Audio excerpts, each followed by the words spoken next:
this time, fans, we would ask that you all please rise, remove your hats, and remain standing for the presentation of the nation's colors and the playing of our national anthem under the direction of Senior Drum Major Vicky Wu.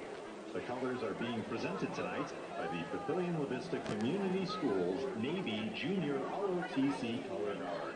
The members of the Color Guard tonight, Adrian Acree, DJ Adams, Lydia Kimbrell, commanded by Joel Akin Otiko.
And here come your Papillion La Vista Monarchs! Hello everyone, and welcome to the PLV Media broadcast of Friday Night Lights High School football, here at Foundation Field in Papillion, Nebraska. Welcome up to the broadcast booth. I am Stephen Higgs. Joined by V. Plasek. Tonight we have the Papillion La Vista Monarchs and the Lincoln Southwest Silverhawks facing off the Monarchs 2025 homecoming game. It was a cool September night with a temperature of 89 degrees. In the 2024 matchup, the Monarchs beat the Silverhawks 36-9.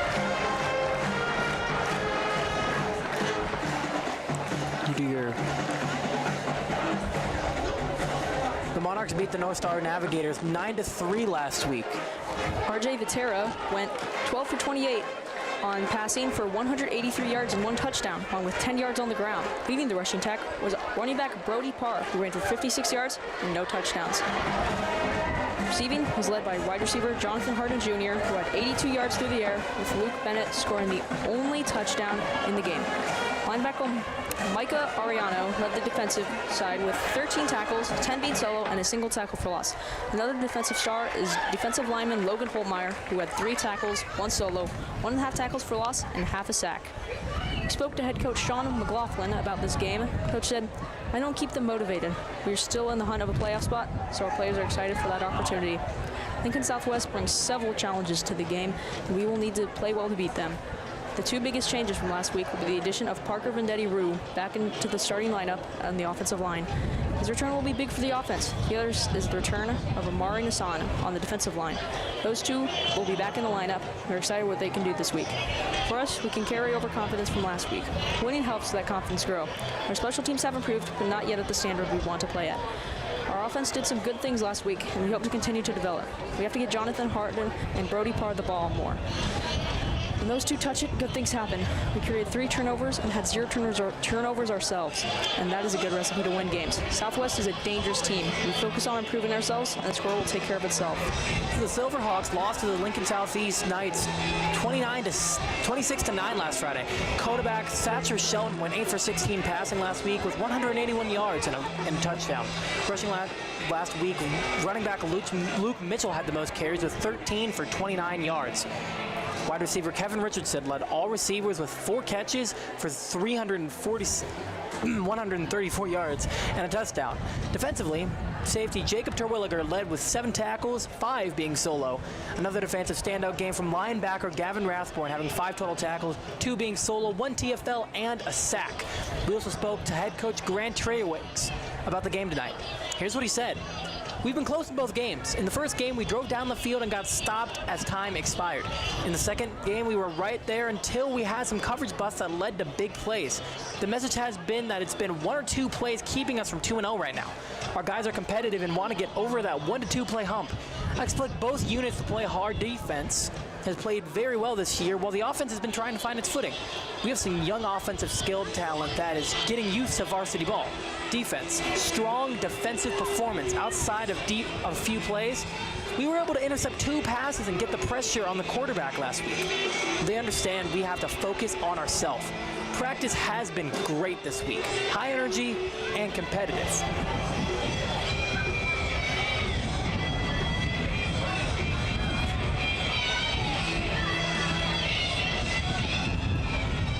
Monarchs have deferred, so the Silverhawks will receive the ball first. Tonight's game theme for the Monarchs student section is Jersey. Cooper Littles in to kick for Papillion La Vista. Deep to receive for the Silverhawks, Emmett Sanchez, number 4, and for 80, Jackson Mowitz.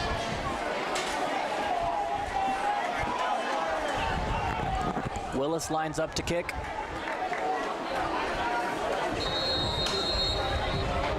Mowitz deep. And here we go. And it is a touchback by Emmett Sanchez. So what do you expect to see from this game here tonight, Steven? What's our score prediction? I expect a defensive, gritty game. Monarchs held Lincoln North Star to 3 points last week, and Silverhawks, they've had a good showing on defense so far. And so I expect this to be a defensive battle. My score prediction is going to be Monarchs 17, Lincoln North Star 13. I think the Silverhawks have been 1 to 2 plays away, like their coach said, just from winning a few games. I do expect a defensive battle, 17-14, Silverhawks.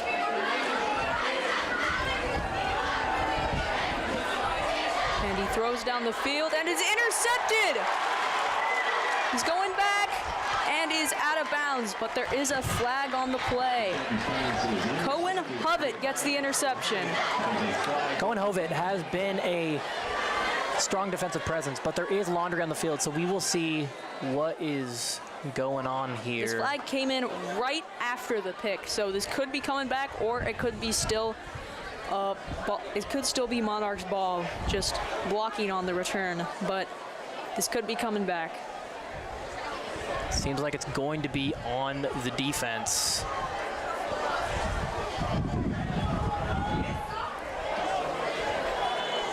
You find the call right now?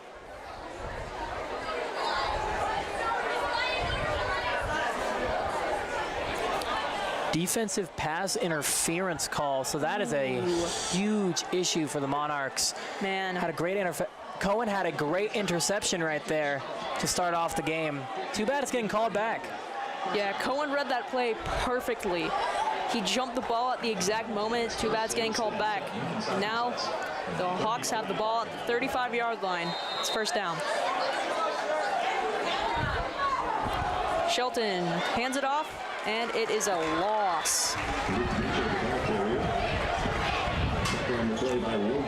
Mitchell with the carry, -2 yards on the play. Logan Holtmeyer with that defensive stop. He's started slow this year, but once he is on, Logan Holtmeyer is going to destroy your plans. He was a monster last season, and he's going to be playing for the Wayne State Wildcats next year. Yeah, like we said, this is going to be a defensive game. 2 great defensive plays by the Monarchs. Shelton drops back to pass, and he throws it to Alex Dawes for a gain of 3, but there's not a flag on this play, and it's a 3rd down and 9 for the Hawks. Now, if you're going to want to win this game, you've got to score early here, and the Hawks, they got away with what could have been an interception and a great start for the Monarchs, but now the Hawks, they're going to have to build on that play there. So see what they build up on 3rd down. I expect a short pass over the middle. Shelton, low snap, throws it up, and it is caught by number 12. Dawes cuts it upfield, and it is down to the 24-yard line. Wow, what a play by Dawes there. Coming back to the ball on a low throw. Wow, what a play there. Tackle there by Cohen Hovitt.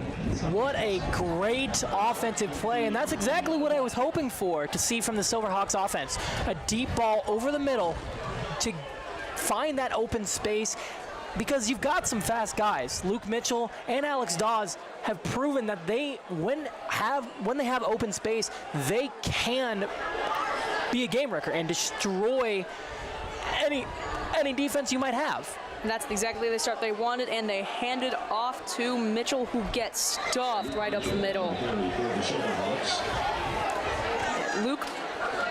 Luke Bennett gets the tackle there, and a great play on the defensive side after giving up a huge play.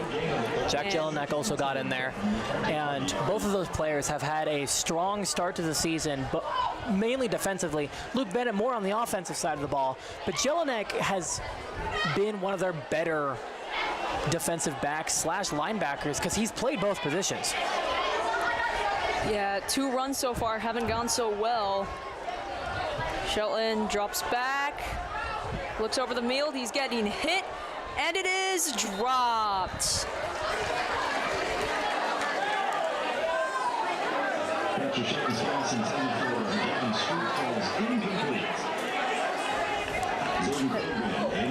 Gavin Stroop, the target there, wasn't able to hold on, and Cooper Willis able to get pressure on the quarterback and stop what could have been a big play, but now it's 3rd down and 10.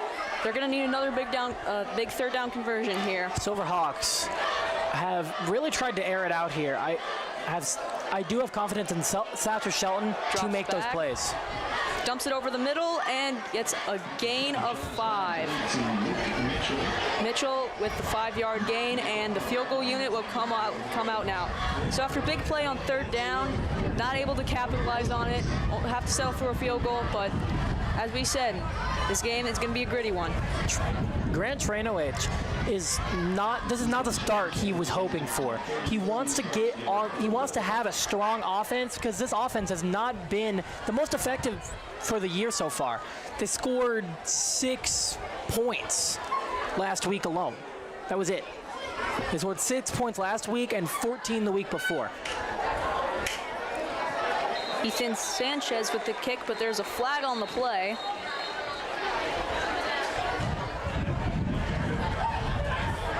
And it looks like it's coming back for another 5 yards. Nope, timeout. Timeout by Lincoln Southwest. Coach did not like something he saw there. Yeah. I'm not sure what it was. Maybe it was a guy slightly wrong, lined up wrong, or if it was could have been 12 men on the field. A blocking assignment that just didn't get properly communicated. Either, whatever way it is, Coach is wanting to call that in. That way they don't have a catastrophic play from their own 20-yard line. Yeah, using timeouts this early is not something you want, considering that you're going to want to get points at the end of the half. So Sanchez comes out to kick what looks to be around 37-yard field goal. Ooh, snap wasn't looking great. The kick is up, and it is good. And Lincoln Southwest gets on the board on their first drive, and that's a good start. Even though you didn't get touchdown, even though you didn't get as many points as you want, getting points early still matters. It's still a good start. You're seeing a lot of strong performances from the offense. Just could not capitalize on some big plays here and there. I expect to see the defense perform outstanding against Monarchs offense, who has had some spurts of excellence, but hasn't been the most consistent in the world. I look to see RJ Videra try to throw the ball a lot more this game. He's been throwing the ball a lot. He's had a total of 60 passes he's thrown all year. And he's only making about 60% of them. You need to see that completion percentage up if the Monarchs want to have a win here tonight against a good defensive Southwest team. Hovett and Harden back at the end zone to return. And if you're the Monarchs offense here, what do? You've only scored 23 points all season so far, and you're going to need to score a bit more than 14-9 to get a win off this gritty defensive team. Both offenses have had not a lot of points so far this year. You look to see a jump up in production from one of these units. Who it's going to be, I'm not sure. It could be either, or it could be both. And Sanchez is about to kick off after the Hawks get a field goal on their opening drive. Let's see how the Monarchs respond here. And that is a short kick, and he picks it up and goes down to the 39-yard line.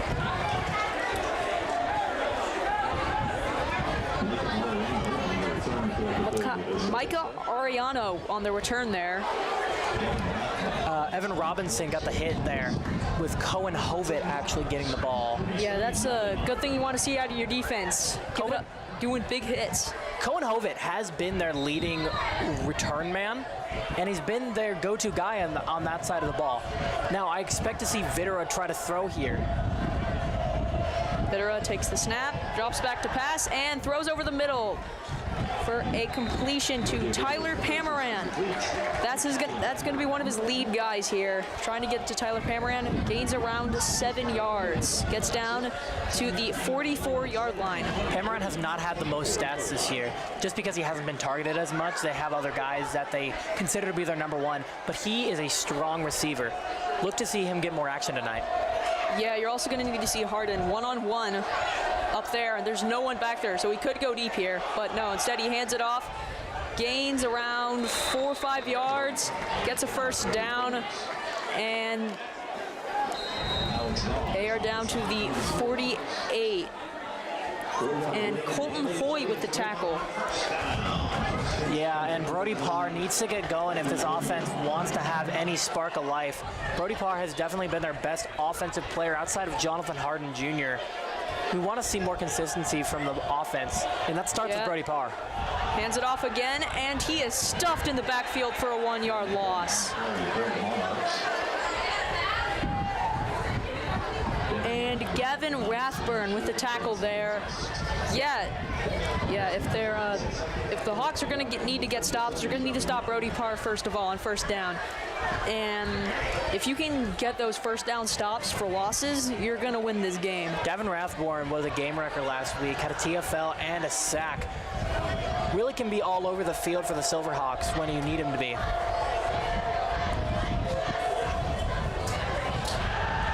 He drops back to pass, and it's a screen, and he's up there, and he gets around 10. He gets the first down, and he gets down to the 41 of the Hawks. So they have a first down, able to get it there, and Parr getting another play there. So Parr on 3 straight plays has been involved in this offense. Colton Hoy on the tackle there. Strong linebacking core for the Hawks. Look to see them be game wreckers here. Videra drops back, and he has him wide open on the left side of the field, and he gets down to the 27-yard line. Malachi Emish with the catch there, and able to get down the field for another first down. Monarchs are moving the ball so far. Malachi Emish is the guy that I want to see most on this Monarchs offense. He is a big, tall wide receiver who can make plays if you get him the ball. Videra hands it off to Parr, who gets a good gain, around 5-6 yards, maybe 7. Gavin Stroop on the tackle there.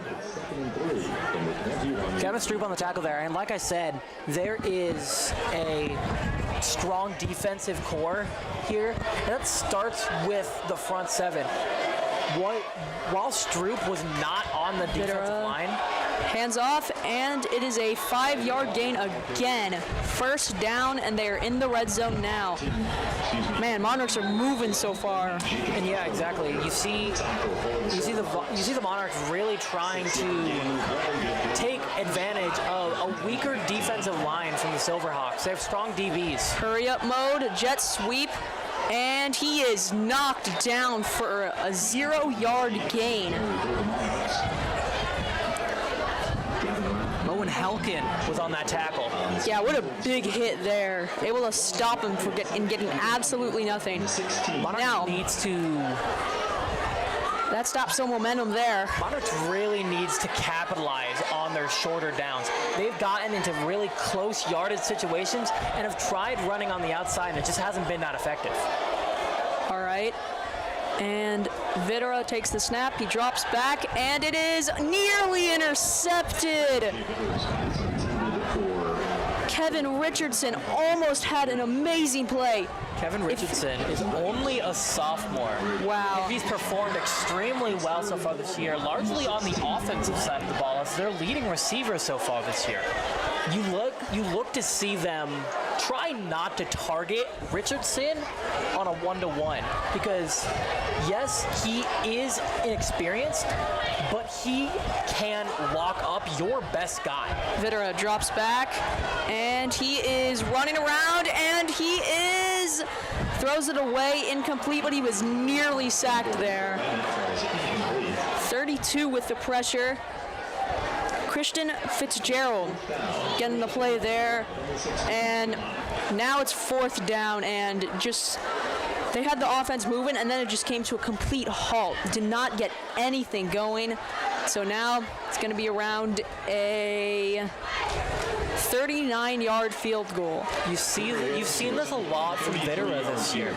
He has had issues with an offensive line and has not been the best at rolling out. He's great with his arms. Wills, here's the kick, and it is good. And now it is tied 3-3. Both offenses getting a field goal on their first drive. It wasn't a great snap, but doesn't matter. You got the 3 points. That's what matters most. Feels like I'm Coach McLaughlin. I'm telling my guys, hey, focus up, right? We need to be blocking because Brody Brody Park cannot get open space. Yeah, both teams, they just had the exact same drive. Went down to about the red zone, got stopped, couldn't gain any more yards, kicked a 30-something field goal on a bad snap. So, let's see if that continues the rest of the game. Again, both of these quarterbacks have strong arms, but haven't been the most accurate this year. Thatcher Shelton, I have him ranked as the 14th quarterback in the state of Nebraska for Class A. But yeah, back to that Kevin Fitzgerald nearly interception. If he caught that, he was probably taking that all the way back to the house. There was no one around him really, except for maybe Vitera. I just don't know if he has the jets to catch up to him. Yeah, missed opportunity by the Hawks there, just not being able to do it. Emmett Sanchez is back to return. And yeah, we'll need to see the offense do well for the rest of the game. Both offenses getting the field goal on their first drive, keeping a steady pace, but we'll see if that stays consistent throughout the game. Touch back. And yeah, let's see if the Hawks can replicate their last drive but go to the end zone. Seems like Emmett Sanchez didn't actually want to fair catch that. It looked like he was going to try to run for it, but he had a foot in the end zone, and that's a crucial mistake you have there. If you're trying to get a couple yards extra, you got to watch your feet. They cannot be in the end zone if you are hoping and praying to get some extra yards on the kickoff. Shelton comes back out onto the field, trying to lead his team to more points, and starts on the 20-yard line. Richardson goes in motion. He rolls back out. Shelton throws across the middle, and it is intercepted! Jack Jelinek with the interception. A great play for the Monarchs and exactly the momentum they needed. What a great break on the ball by Jack Jelinek. He was a bit behind his receiver, but he breaks down. He goes downfield, breaks to the ball, and gets the interception. Crucial play for the Monarchs, who are now in advantageous position to go and score. Second time where they've thrown a pick on their first drive, on their first play of the drive, and last time there was a penalty, but no flags to bail them out this time. And now the Monarchs have it at the 31-yard line with a chance to get points.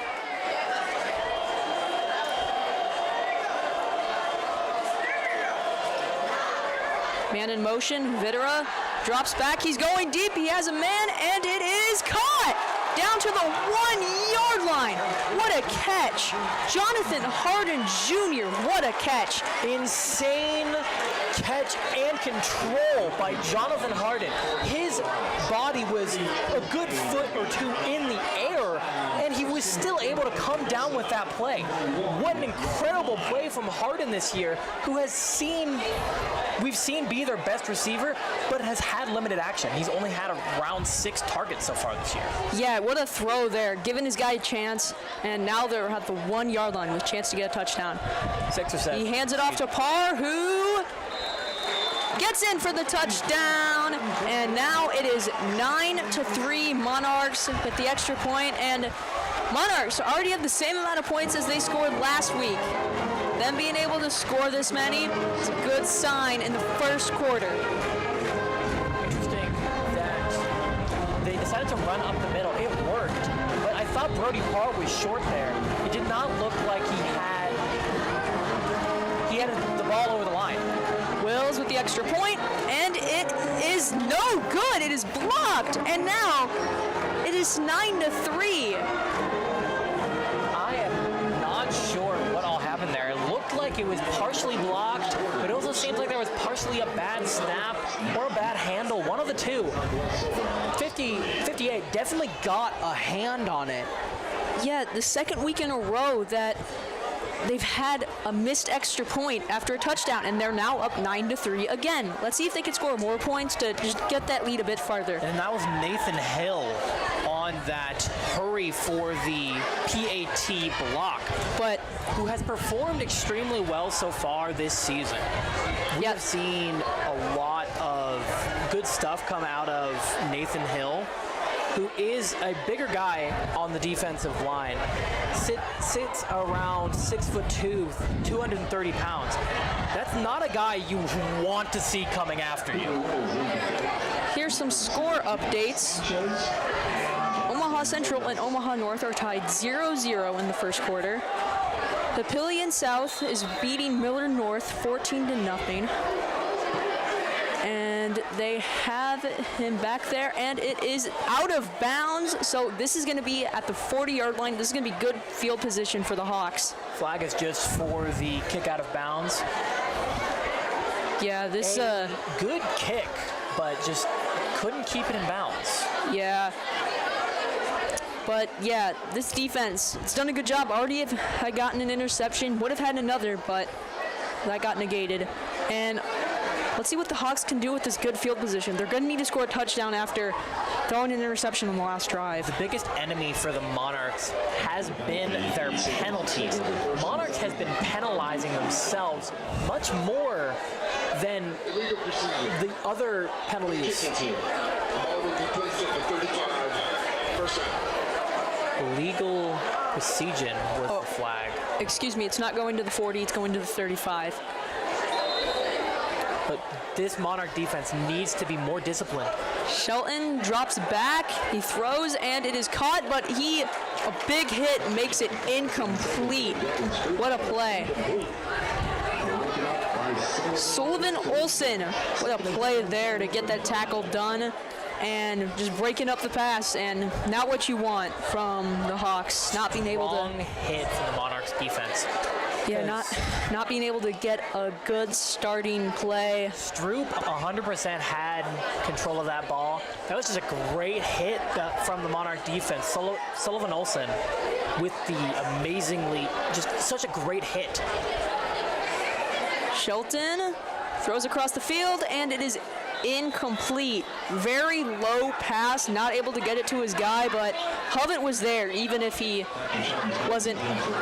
completed the pass. So now it's third down, and definitely not the sign you want to see. 2 incompletions to start the drive after having an interception on the last one. So Monarchs has had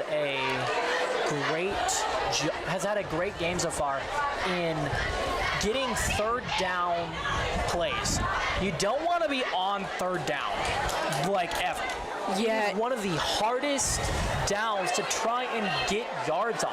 They are expecting you to do exactly what you just did.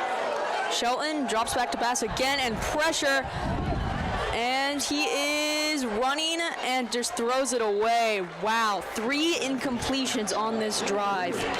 3 and out. Sullivan Olsen with the pressure from the edge there, and you got to know, Hawks having a good first drive, getting the field goal, but then throwing an interception and then going 3 and out on 3 straight incompletions. Definitely not the start you want to have, and now you're giving it right back to the Monarchs. Shelton 100% wants that ball back. It was just not a position where he could find an open pass. The sideline was covered completely, and he couldn't roll to his left because the entire Monarchs defensive line was there. Ooh, and not a great punt. And that is out of bounds. And Monarchs are going to have the ball past midfield. And just not a great punt by Mitchell there. And now they have it at the 45 of the Hawks. Like, that was a 5-yard punt. Not great. Hawks have had quite a few miscues tonight, which is not what you want to see against a team who can be so strong when you give them anything of note. This defense will, if your offense is not in top shape, the defense for the Monarchs is going to gash you and is going to let you have no yards whatsoever. Yeah, and the Monarchs, Federa hands off to Parr, and he gets around 8 yards, 7-8 yards there. It's a gain of 7.5. Kevin Rathborn on the tackle. Continued to have a great game. He is definitely one of their best defensive players at that linebacker position. You get a lot of tackles as a linebacker typically, but Gavin Rathborn has just been all over the field. He's been rushing from the side. He's even dropped back on a few plays on coverage. I look to see Rathborn be up in the midst of the offensive line once again. Yeah, good first down play there, and Vitera drops back, and no, it's a handoff. Parr gets another 10 yards there. Micah Jensen on the tackle there. And with 2 minutes left in the first quarter, you're wondering, how do you stop this Monarchs offense if you're the Hawks? My message is you got to win the defensive line. The Monarchs' run attack has been far better than we've seen the first two possessions. Yeah, they're running incredibly well, and their offensive line is having their way.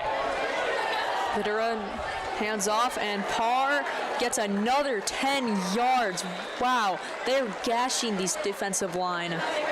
Parr cuts through the seam of two defenders from the Silverhawks and finds a way to make the play to get around 7-8 yards. Yeah, if you're the Monarchs here, you're just being like, okay, if you're not going to stop the run, we'll just keep doing it. You're going to keep going at the run if you're Coach McLaughlin right here. Yeah, and it's working. And they have the ball at the 26-yard line. And Vitera hands it off again. And Parr goes to the outside, and he gains another 15 yards. And he gets down inside the 10. It'll be first and goal Monarchs, and this defense has not played well at all so far. What we thought was going to be a good defensive showing has just not played out. And I would argue that the Silverhawks defense has played pretty decently. It's just their defensive line where there are issues. They cannot beat the offensive line for the Monarchs, who has had struggles in protecting the quarterback, specifically on pass plays, which haven't worked. That's why they've been continuing to go for the run. Yeah, if you're a defense, you call a blitz, and he hands it off again, and he's going to the outside, and they get a stop of only 2 yards. Amaru Lessing with the tackle there. And there's a flag on the play. This could be holding. Manu Lasoing with the tackle there. Again, adding to a strong defensive backroom. They are deep. They have a lot of guys who can go and make a play for you. Lasoing just happened to be the guy on that play specifically.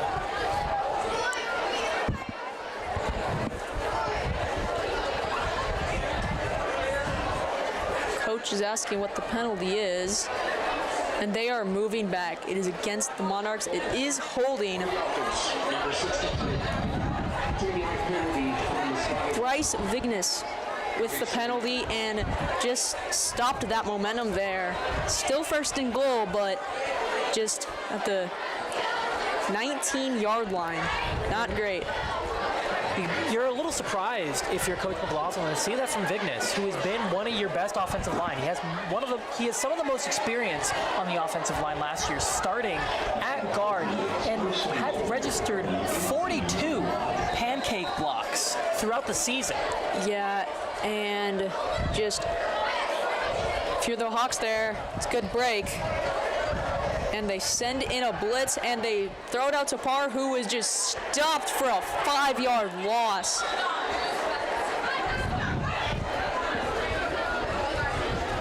Tanner Schroeder with the tackle there, and yeah, if you're the Hawks there, getting that penalty and then getting that tackle, good way to stop this offense from keeping their momentum. Monarchs has 100% been trying to go for screen passes these past few drives, and that is going to end the first quarter. Monarchs 9, Hawks 3, and will we see the same score as last week? I don't think so, but still has a chance of happening. If you're in that coaching huddle for the Silverhawks, what are you expecting to hear right now? You're like, hey, we let them down the field, but we've gotten a good break with that penalty, and we got a good stop there. Let's keep that momentum and get these last 2 plays done. 100%. So, you need to watch what is going on in the offensive line. You cannot get beat up front against a strong run like the Monarchs. They have had a incredibly strong run offense so far this season, with Brody Parr being a catalyst for that. You're not going to see the most over the air. Obviously, you have Videra, who can throw the deep pass. He's just not being completely accurate here. Yeah, this team's got to get a stop here and try and block that field goal like they did with the extra point there. Get a bit of momentum there.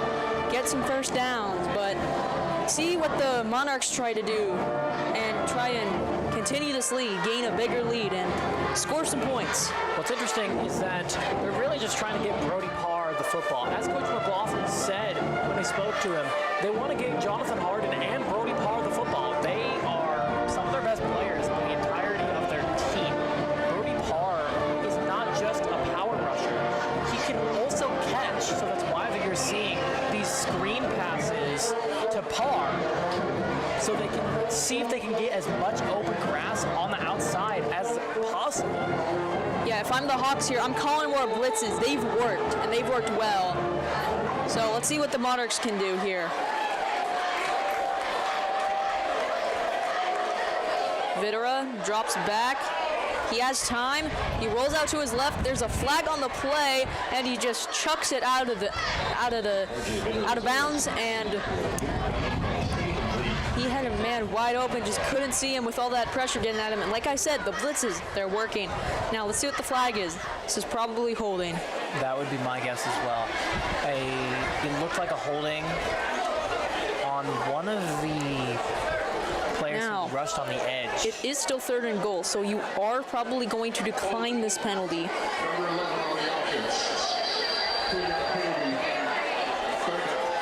Well, no, if I'm Coach Trainowich, I'm 100% taking that penalty, because that sets them back. Field goal range. That sets them with a 35-yard field goal, which you've seen Cooper Willis make, but it's not the easiest thing to make, especially for high school kicking. Yeah, they're on the 32 right now. Definitely not the spot you want to be on in like 2nd and goal. Videra drops back, throws down the field. He's got a man, and it is intercepted. Goes down the field. Noah with the interception, and he's still going, and he goes down to the 39-yard line. Noah Detlefsen, what a play to keep the Silverhawks in an advantageous position.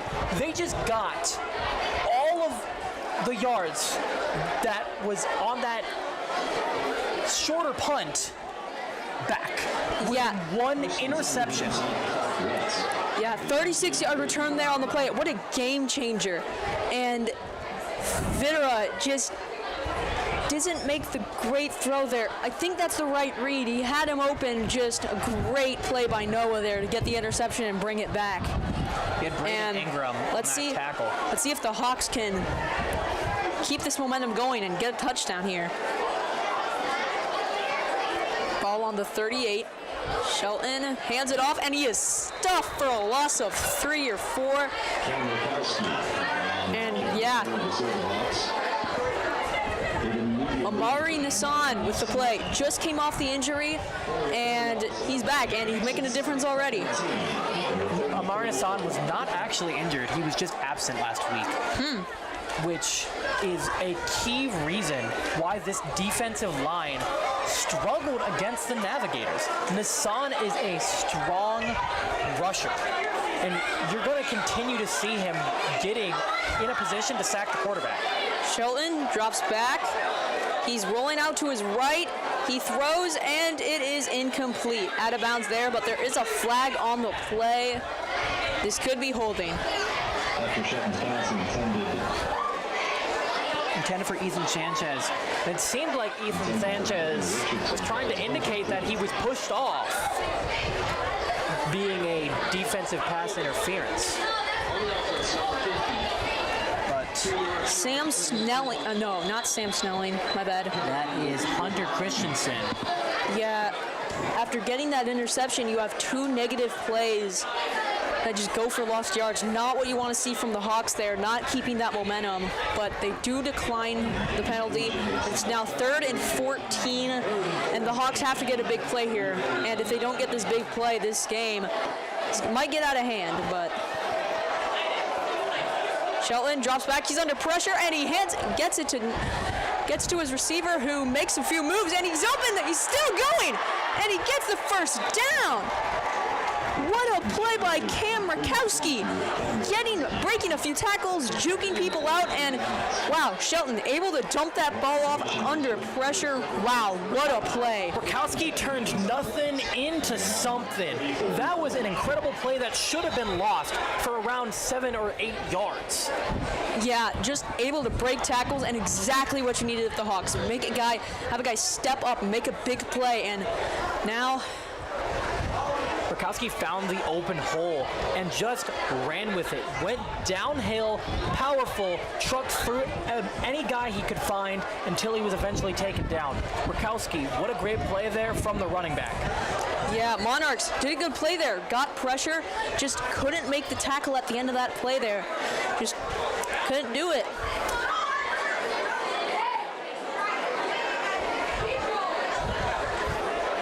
We got a replay. So, yeah, with this Hawks offense, you need to see Thatcher Shelton complete a long pass down the field. You've not seen a lot of those today from Shelton. We saw one. Really want to get. We saw one of those plays at the very beginning, but it hasn't been much since. But it's just been a good play there.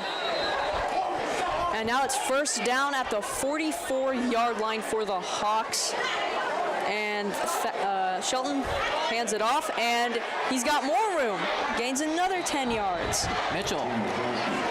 No, that was Murkowski. Murkowski getting another big play, getting another 10 yards, and this is the momentum you want to see if you're the Hawks here. Armando Armas on the tackle. What a strong run from the Silverhawks. You saw him get a pass and turn it into something powerful. So I'm really not surprised that Coach Kranowicz kept Murkowski in the game. Yeah, good play there. Shelton hands it off to him again, and he gains another 5 yards. And gains a gain of 3 to the 31-yard line. And yeah, 2-yard gain there. And you're going to want to keep the momentum going. The Silverhawks have not done a great job tonight of keeping the momentum from big plays. They will have around 1 or 2 plays that break free for big yards, and then what happens is they can't capitalize afterwards. Shelton under center here.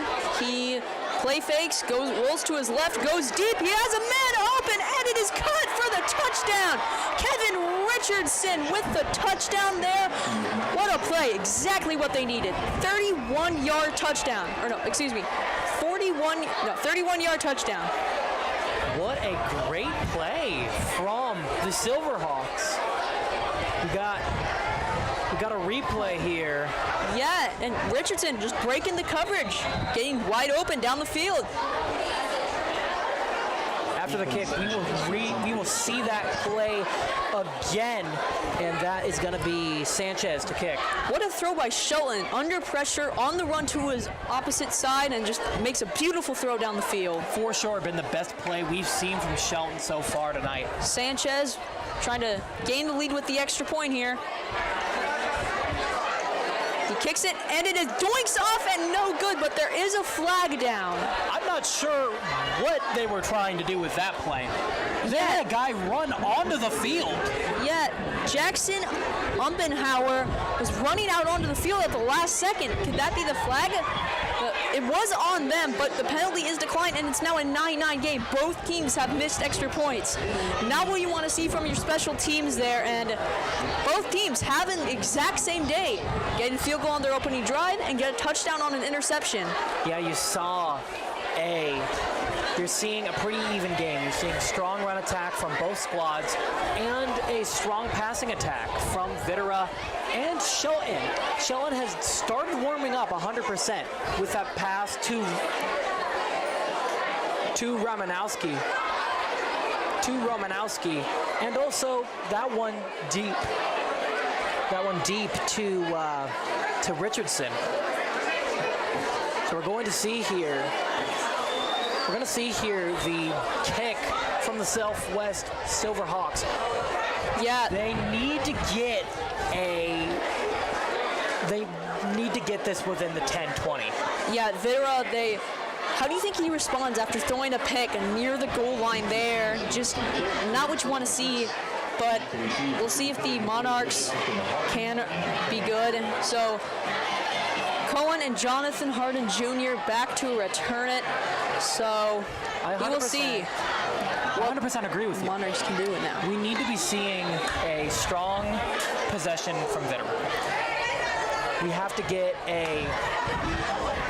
need to get a strong passing possession from the Monarch offense. Find Harden, find Brody Parr, get them the ball, or whoever it needs to. Kicking off, and Jonathan Harden is returning it, and he gets tackled around the 30-yard line. So Brody Schweiger and Gavin Rathborn on the play. So yeah, Monarchs, they're going to need to get some plays going. Keep that momentum they had from the last drive, just ended with that pick. So now I will say, we've been saying that we need to see this passing offense. Give some credit to these defensive backs from both squadrons, having constant pressure and locking up all their receivers into crucial interceptions. Federa hands off to Parr, and a gain of 1 on the play. And just not a great first down play there. 2nd and 9. And with 9 minutes left in this half, what do you think they do here? I think they're going to try to give it to Brody Parr again. Maybe in a different way. We see Jacob Terwilliger on the tackle there. And Terwilliger, we have not heard his name a lot tonight, but he is one of their better defensive players. I'm surprised we haven't heard his name as much as we have. We had the past 2 games for Terwilliger. Federa hands it off to Parr again, just like you said. And Parr gets 8 yards on the play, gets down to the 39-yard line. Finished by Rathburn. Gavin Rathburn is having himself a night already. He has quite a few tackles for the Silverhawks, and has just been on every single play that the Monarchs have run, it seems like. We have not seen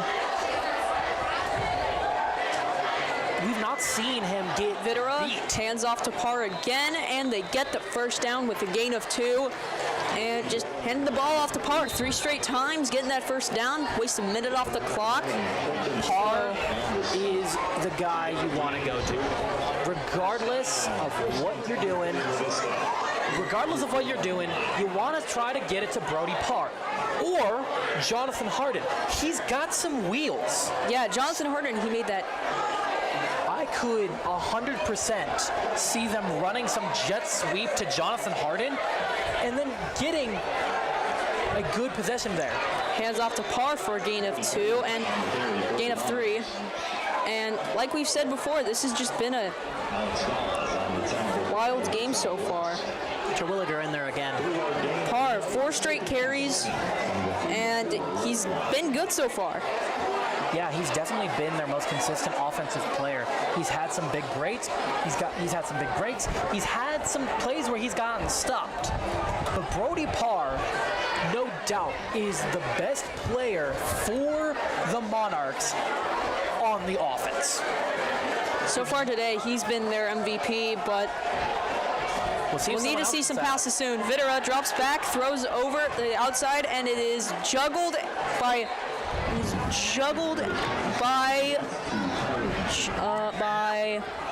Tyler Pamaran, and they don't get any yards on the play there. And so so now it's 3rd and 7, and they're down long. What do you do here for the Monarchs? Monarchs, I would assume, try to get short pass over the middle to either Harden or Parr. Maybe try to run another screen since you haven't run one in a hot minute. And it might catch the Silverhawks off guard. It seems like we have a timeout. Timeout. And McLaughlin takes a timeout. Yeah, Monarchs. It's 3rd down and long here.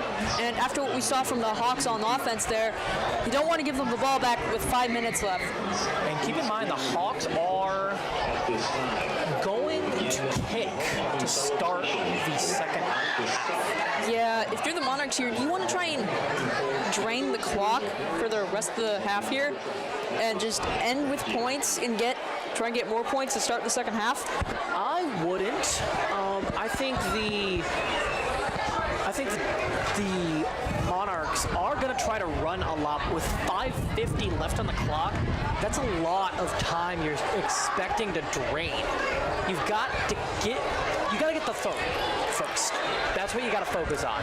Right, so some Nebraska Class A football scores are Omaha Westside is beating Millard 17-0. Millard West. And Papillion South is beating Millard North 14-0. And Lincoln North is beating Benson 21-0. Lincoln Northeast has a strong quarterback. Videra drops back, play fake. He's dropping back and he's getting pressure and nowhere to throw the ball. And just not what you want to see on 3rd down. But Hawks, another blitz there, and the blitzes have been working for them. And that was another screenplay. You only see that back pedal from the quarterback if they're trying to quickly throw it over the middle or throw it to a quick check down. That is a screenplay. However, it did not work at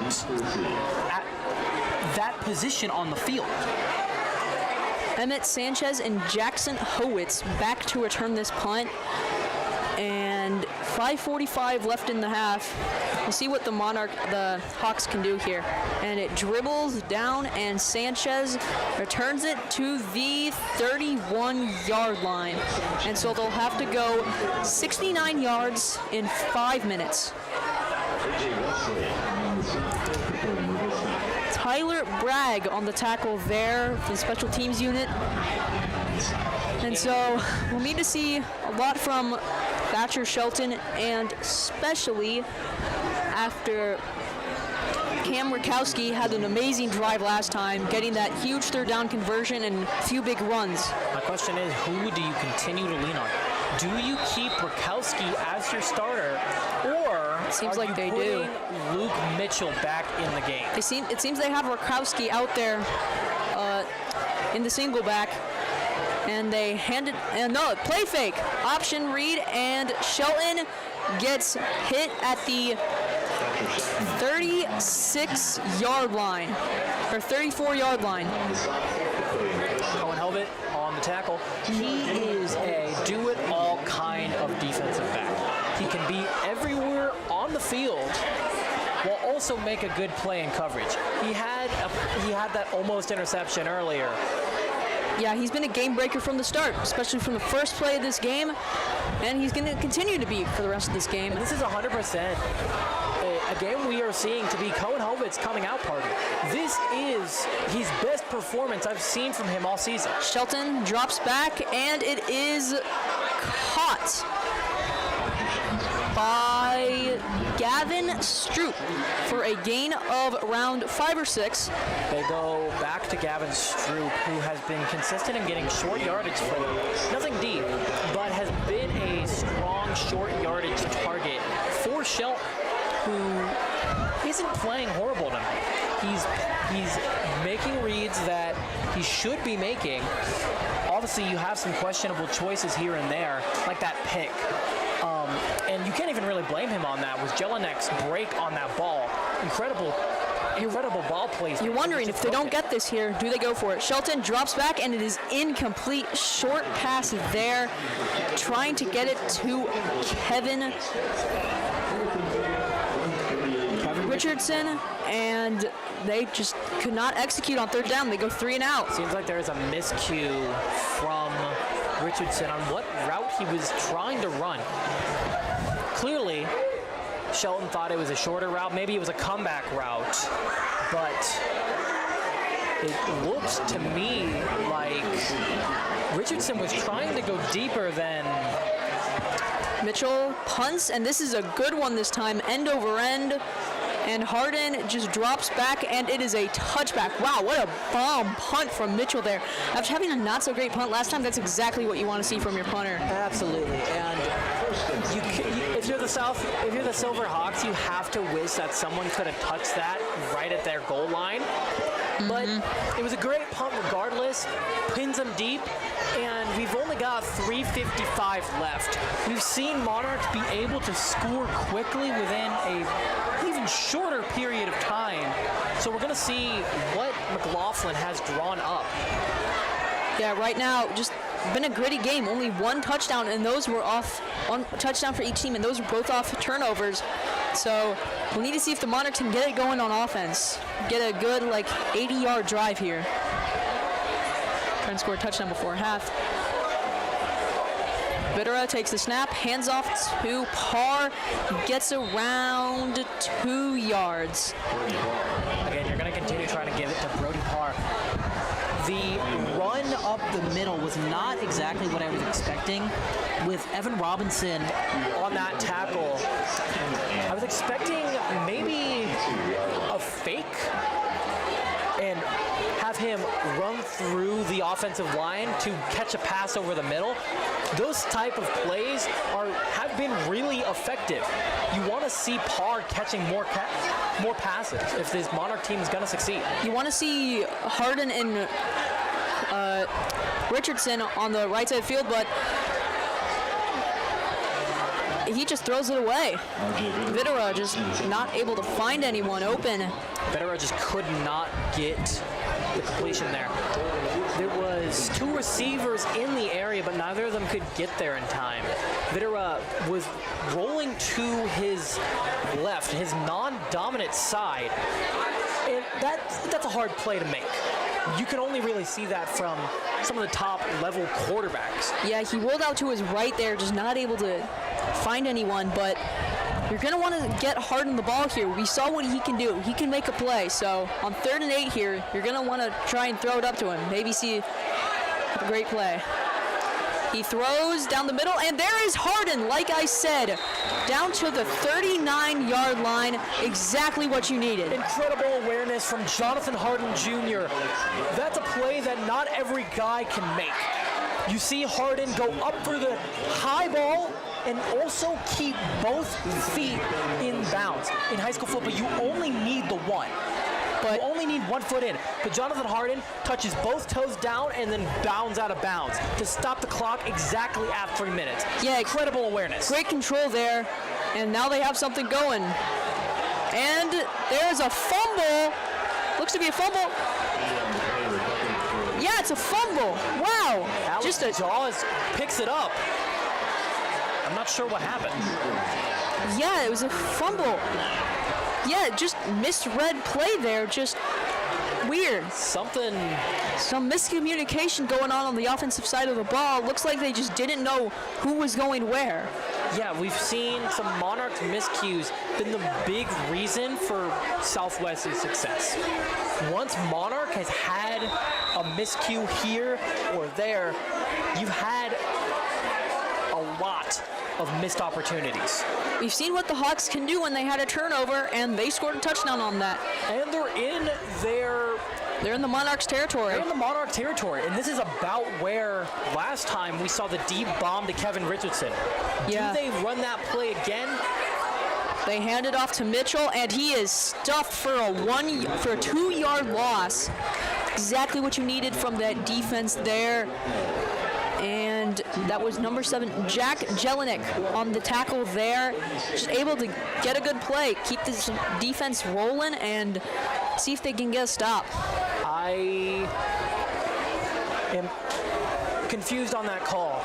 Running up the middle with 2:50 left in the half with such a strong defensive line is an interesting decision. You're really trusting in your offensive line to make the block, but now it's second down.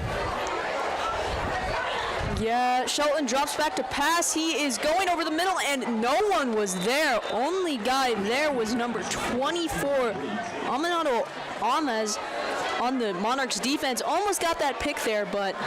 Now, I will say what happened. He had a collapsed pocket, and it seemed like whoever was rushing that edge got a hand over Vitera's throwing arm and ended up making a wobbly pass. That was supposed to go deep in the end zone by my guess, because he had a guy wide open. All right, 3rd and 12 here for the Hawks. Shelton evades pressure, runs up the middle, and he is not going to go anywhere. Only gains 2, and now it's 4th and 10. Now, what do you do here? You're at the 34-yard line, so it'd be around a 52-yard kick. So let's see if they try and go for the long field goal, but with 1:46 left, you might as well. But no, they are not. They are going to what it looks like punt. Mitchell is back there and ready to punt. You saw how big of a punt he had last time. Micah Ariana was on that last tackle, who is a game wrecker once he gets the opportunity to be. He has obviously been in on every single play, just has not gotten many tackles this specific game. Hawks trying to waste time here with like 1 minute left, and it looks like there is a delay of game. I wonder if coach is trying to draw him off sides. No, I just think they're trying to drain clock here, but we'll see. I think they're trying to go back so they can pin him deep. I think that's what's happening here. That would be a strong strategy from the Silverhawks. What I would do here is something that the Monarchs wouldn't be expecting. They would not be expecting a fake punt. Mitchell punts, and it is a touchback. So, with 2 timeouts, 1:11 on the clock, what do you do here if you're the Monarchs? Do you try and get down the field, try to get a field goal as time expires, and come out on the second half with, some momentum and try and score in a touchdown? McLaughlin needs to be aggressive here. He's stayed pretty conservative, running on 2 of his 3 downs most of the time. And with a quarterback who has been decent so far tonight, I would air it out. I would see if we can get Hardin deep on one side, maybe over the middle, if you really think that he can make a break. Maybe even Brody Parr on a deep route, but we will see. He's got a 2-on-2 matchup on the right side of the field there. And they hand it off to Parr, who gets to the outside, makes a spin move, gets around 7 yards. And clock is still running. They have a minute left. Are they going to go in hurry-up mode, or do they just want to get to the half? Looks like they are going to just... Looks like they're trying to wait it out. But as I was saying, Parr has the tendency to make guys look silly. He will make you... essentially the poster dunk of football. He is going to make you on the Madden cover, if you're not in the good way. If you're the Monarchs, do you want to try and air it out, try and get a deep shot, but they're just going to hand it off again. Gets first down. It's around 8 yards there. And maybe if you get 2 plays over the middle, you might be able to try a long field goal with 26 seconds left. And you have 2 timeouts, but it looks like they're just going to head off the field and head to the half, and this clock will run out. We will see this clock completely run out, it looks like. Monarchs 9, Hawks 9. Here, a tie game. Both touchdowns coming with a missed extra point and off a turnover. These teams have been so even so far. And like I said, I told you it was going to be a defensive, gritty battle, and that's what it has been so far. And we will see you guys after the half. With your score, the Papillion La Vista Monarchs 9 and the Lincoln Southwest Silverhawks 9.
Good evening and welcome to PLHS Homecoming 2025. We've had a great spirit week and look forward to the dance Hollywood Homecoming tomorrow night at 8 p.m. Coronation will be held at 9:45 p.m. tomorrow, and tonight the candidates are escorted by their parents at the 50-yard line. Let's welcome them now. Micah Arellano, son of Christine and Joseph Arellano, plays football and soccer for PLHS, likes to golf and hang out with friends in his free time, and runs a deck staining company during the warm months. After high school, he plans on going to college to play football and study business entrepreneurship. Ryan Baldwin, son of Diana and Jim Arnold, is captain, treasurer, and the face of the debate team. His favorite hobbies include making money, winning, being popular, and always being right. Ryan has plans, but is more focused on the here and now. Adeline Vasilevec, daughter of Tammy and Mike Vasilevec, plays club soccer and is a captain of the high school soccer team.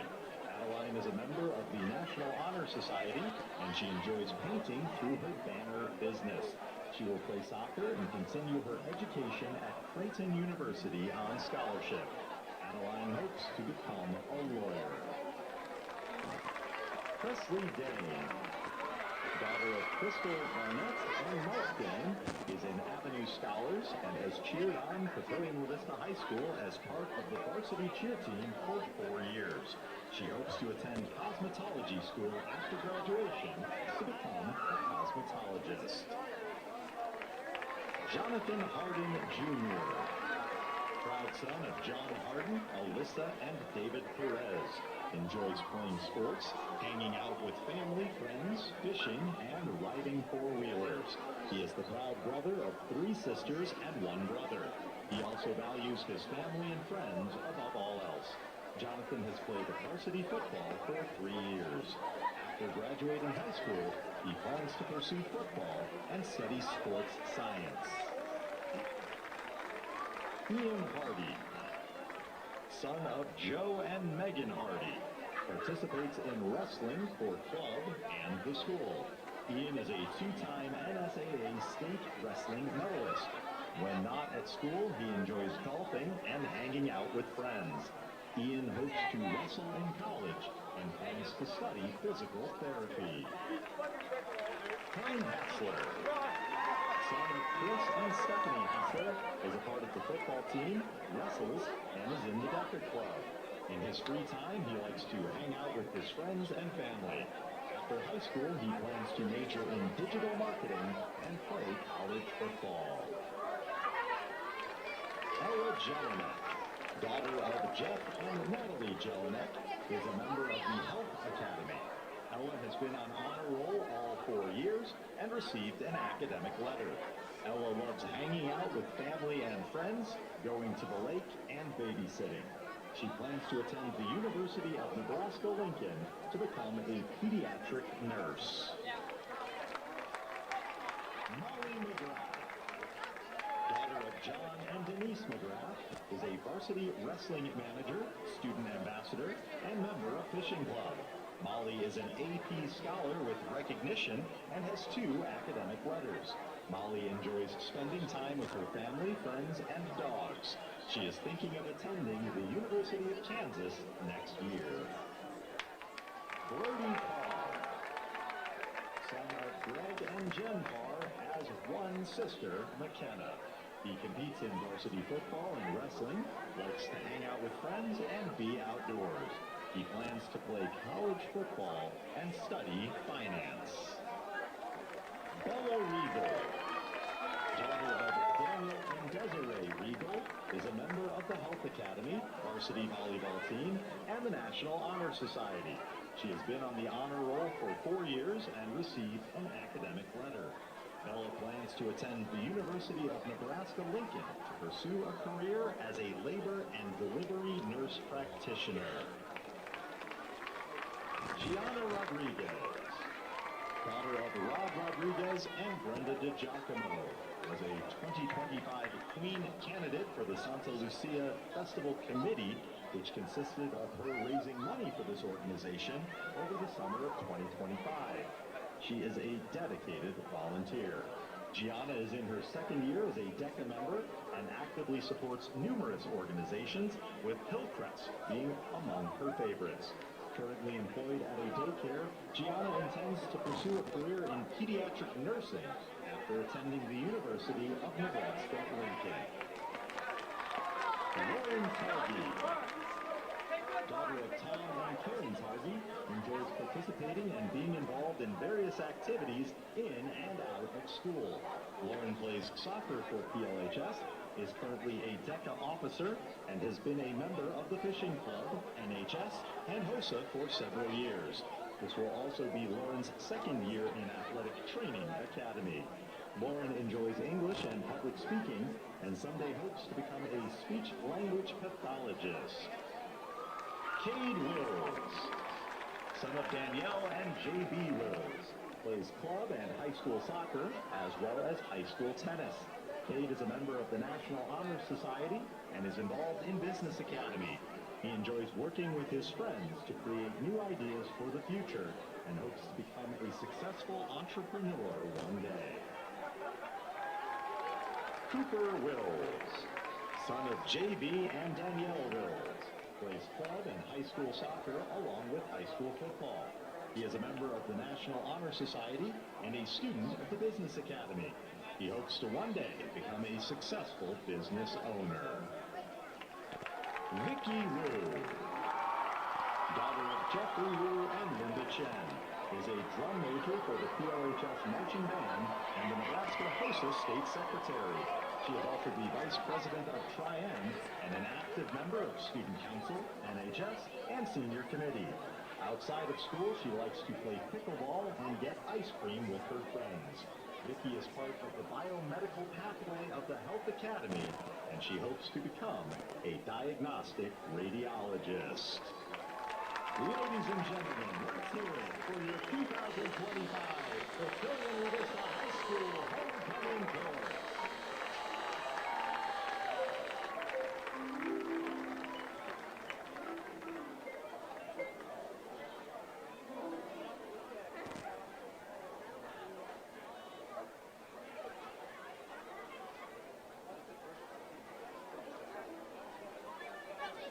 Tonight, the Monarch Marching Band will perform their contest show, The In-Between, featuring music of Adele, Sam Smith, and the Bee Gees.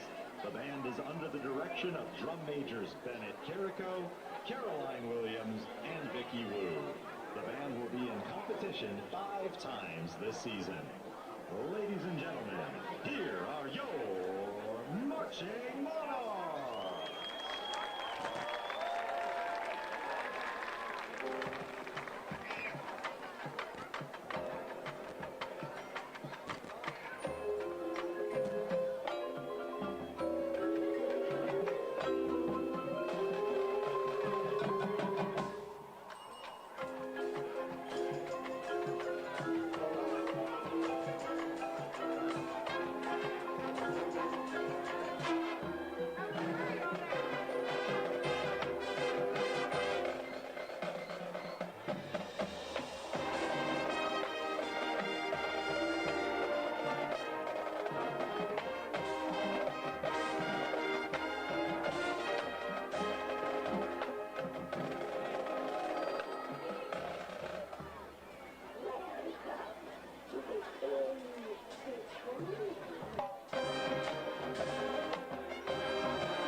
Ladies and gentlemen, concluding our homecoming celebration tonight, please welcome the Papillion La Vista dance team.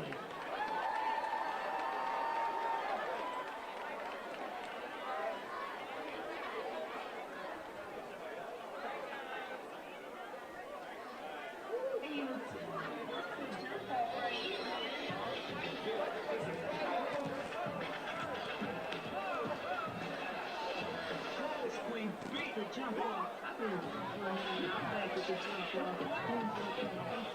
off.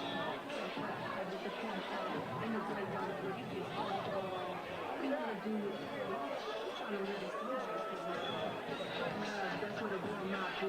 Keep it back to the top. Keep the peace.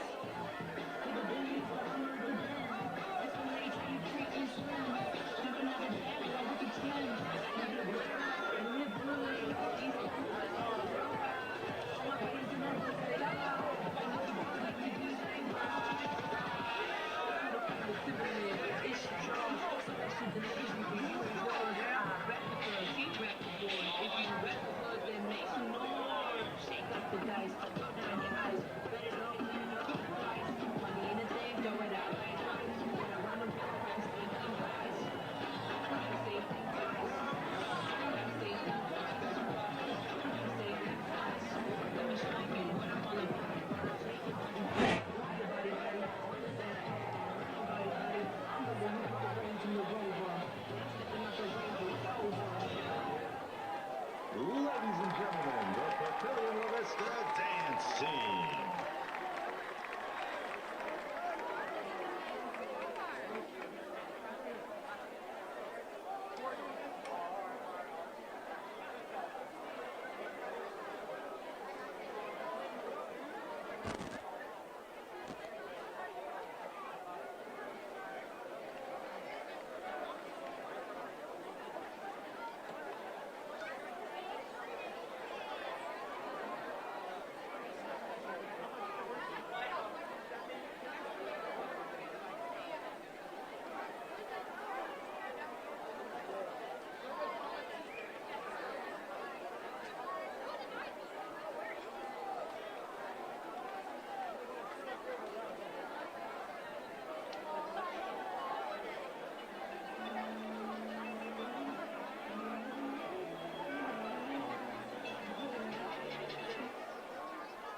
Monarch fans, get those 50-50 raffle tickets out and ready. We'll announce the winning number here in just a moment.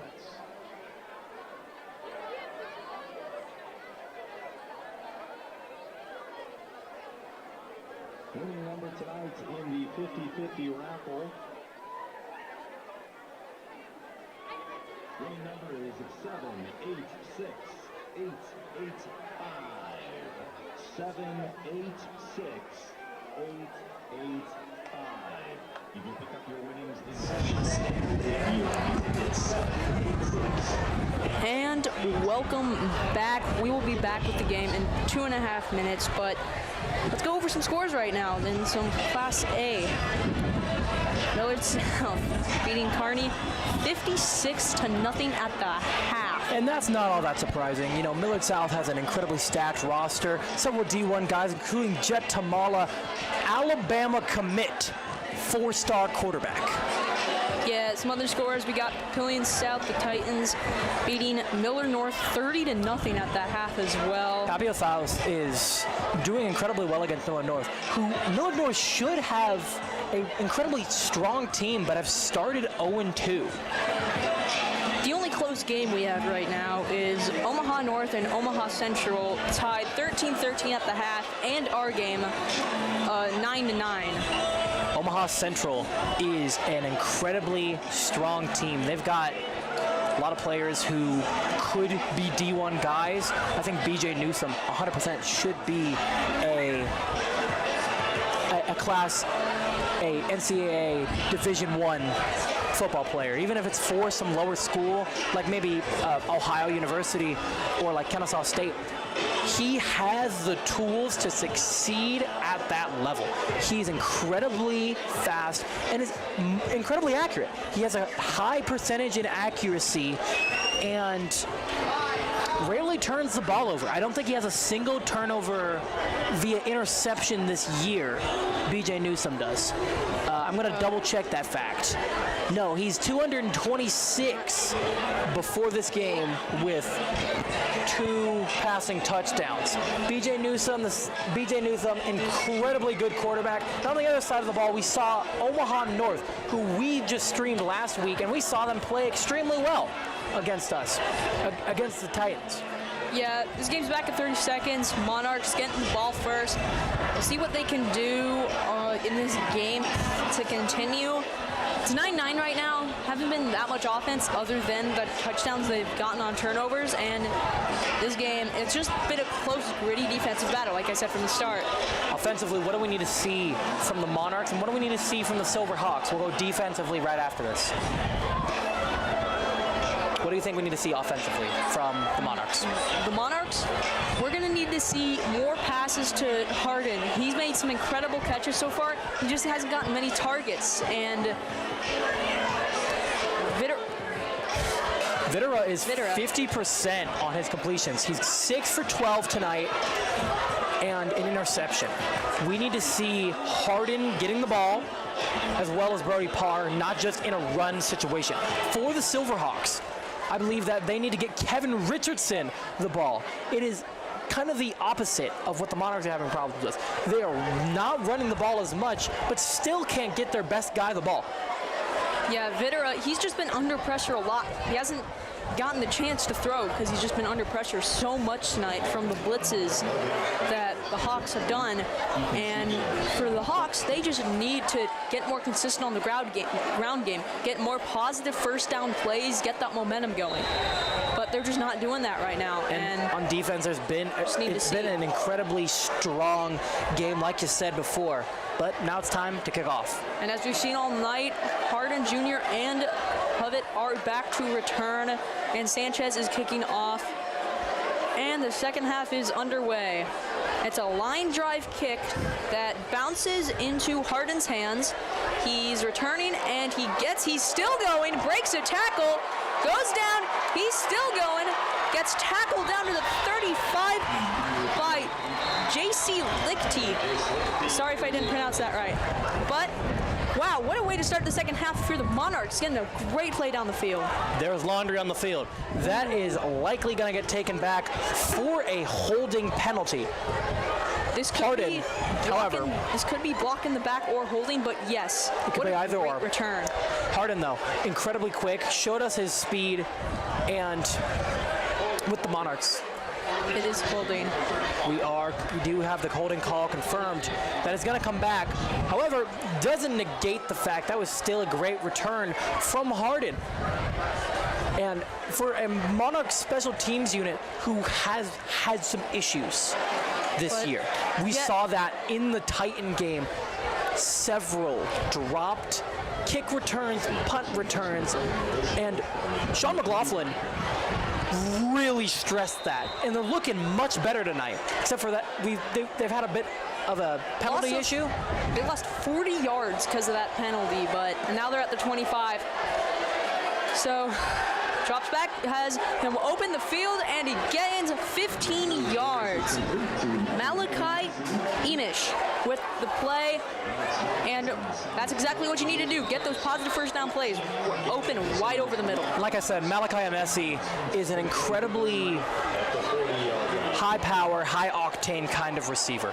He's got the skill and he's got the height to tower over you and catch the higher balls that Videra likes to throw. All right, Videra hands off to Parr, and he breaks a tackle, but gets only about 2 yards on that play. And yeah, on that first down play, just got that first down, got some momentum going. Exactly what you need on the first play of the second half. Getting that offensive going, but they're trying to slow things down right now. All right, so for the Monarchs, they are going to try to keep running it, I would imagine. Brody Parr is having a night so far. 15 carries, 64 yards, and a touchdown. We're going to see him continue. Made him jump. Tried to get it right, but that is Evan Robinson jumping. And so it's an extra 5 yards, and that makes 2nd and long, 2nd and 3. That So makes now the run game and pass game is open here. that makes another critical mistake from the Monarchs offensive line. They've had some experience on that offensive line. Bryce Vignes, Logan Holmeyer, Parker Vendetti-Rue now coming in back as a starter as the center. They've just been having too many penalties. Hands off to Parr, and he gains about 1, so it'll be 3rd and 2. Great play by the Hawks defense after that penalty to just play stand-up defense, not allowing a yard, just being able to do everything. Nathan Hill. Stop on 3rd down. Nathan Hill got in there, big number 58, and he, so far this season, 7 tackles, 6 solo, 1 assist, and 1 blocked field goal from the big defensive lineman. Yeah, and we'll need to see the Monarchs do something good on 3rd down here. Better run the shotgun, steps back, he steps back even more, he's back at the 20, throws and incomplete. Didn't even get past the line of scrimmage, and just pressure again from the Hawks on 3rd down, and that's exactly what you wanted to maintain if you're the Hawks. Keep doing the blitzes, keep getting the pressure. You can see the sideline of the Silver Hawks upset that there wasn't an intentional grounding penalty. Yeah, I could see that. He might have been Hold on, they might have called that. He might have been outside the box, but they're going to have a discussion to see if they call it.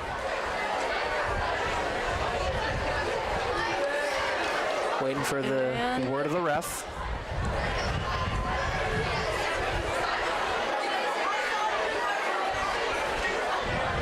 They are going to call intentional grounding, and that is going to go back to the 20. Oh, no. Only a loss of 5 yards there. Or 10 yards, my bad. Likely declined the penalty as it is now No. 4th down. No, it's a loss of down. Even in intentional grounding, it's a loss of down. So there's no reason you wouldn't accept that penalty.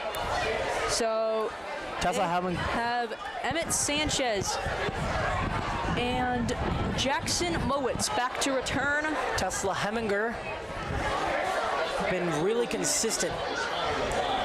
Yeah, now they're moving it back to the 20. Yeah. Don't know why they only put him 5 yards. Yeah, that was weird, but yeah, he stepped back a lot and did not get past the line of scrimmage. So this makes it an incredibly difficult punt from Heminger on his own 10-yard line, pretty much. Hey man, a 4th and 30, I think you should go for it. 4th and Chinatown, basically, is what we're looking at right here. But yeah, ooh, high snap, gets over his head, and now we have he gets out of the end zone and just chucks it forward, gains 7 yards, and that's a flag. Wow, horrible snap there, just not able to do anything. That was some Three Stooges type of shenanigans going on right there. Yeah. That is something you don't see every day. The ball was snapped 8 feet over his head. Yeah, let's see what the flag is. Illegal forward pass, I would imagine. Yeah, I would assume so. He underhanded it and went back. What up? Could have been if that ball had keep bouncing, it would have been a safety.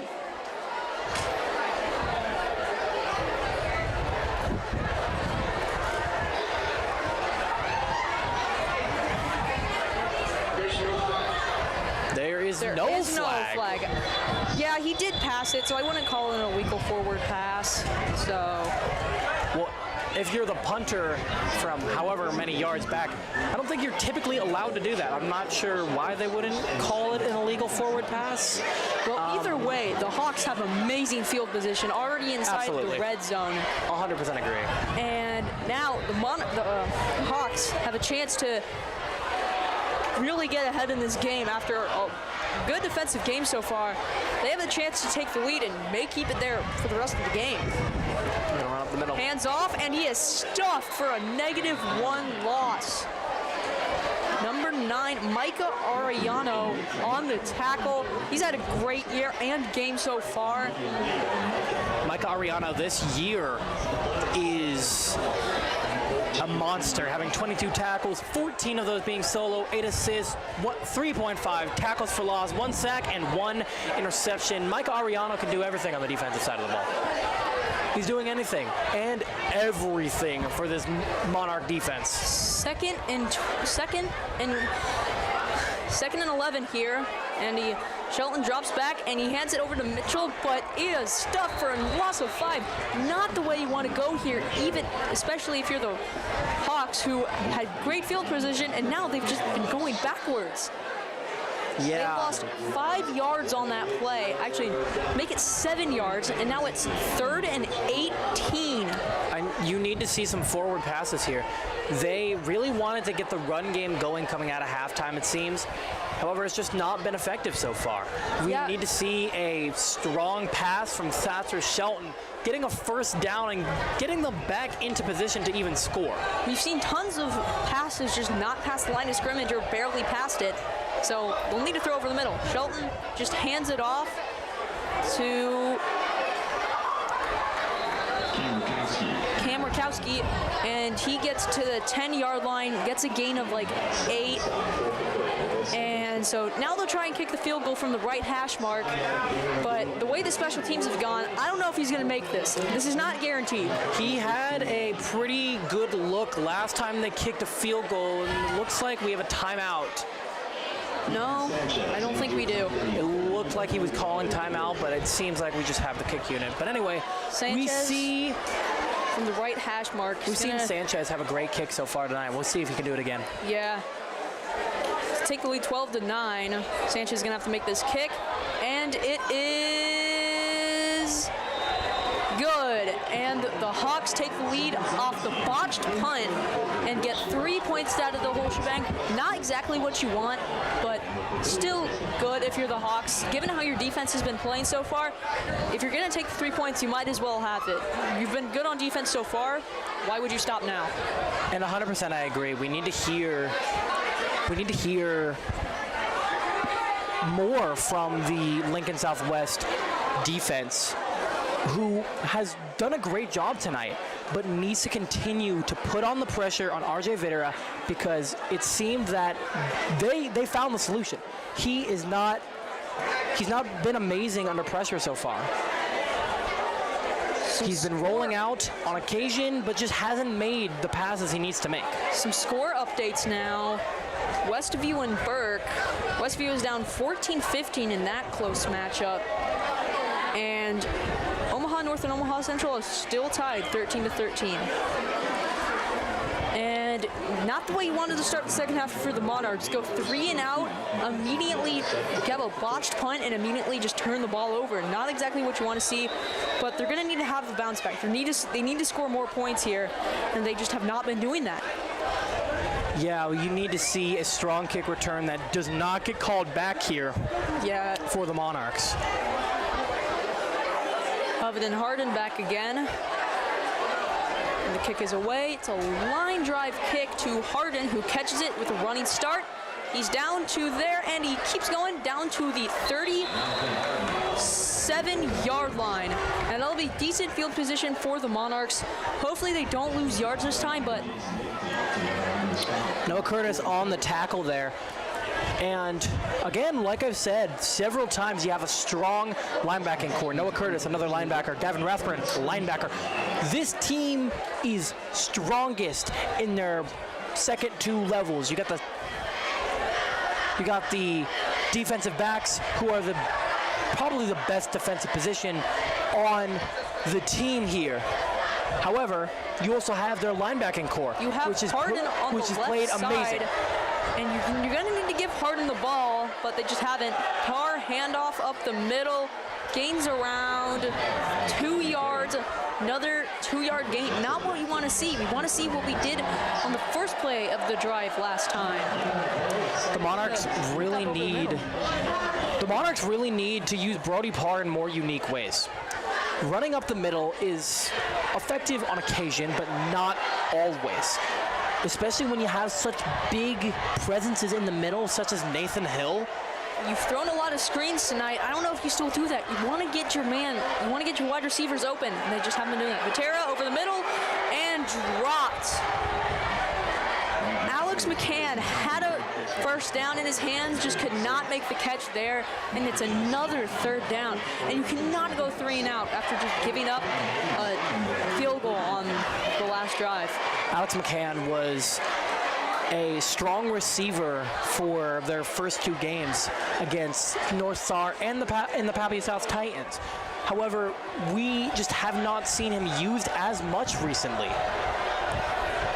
Let's see, they need to get this third down. Patera steps back, he has pressure over the middle, and it is incomplete. Trying to get to Luke Bennett there, just not able to get to him.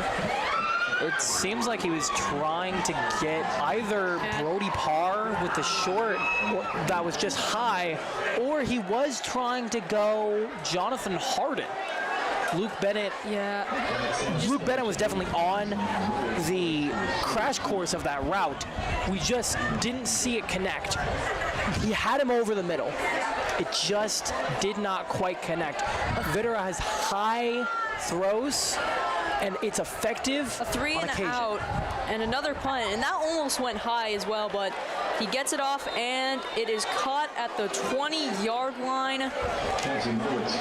Caught by Jackson Mowitz, and the Hawks, after gaining some momentum with that field goal, trying to see if they can go score some more points, get ahead in this game. The Hawks 100% need a touchdown here.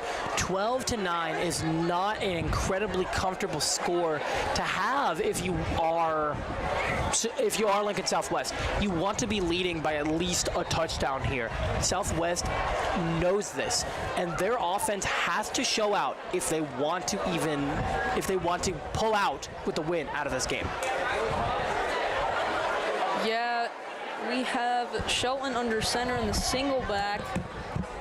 Fakes, hands off, rolls out to his right, to his left, with just incomplete, off the hands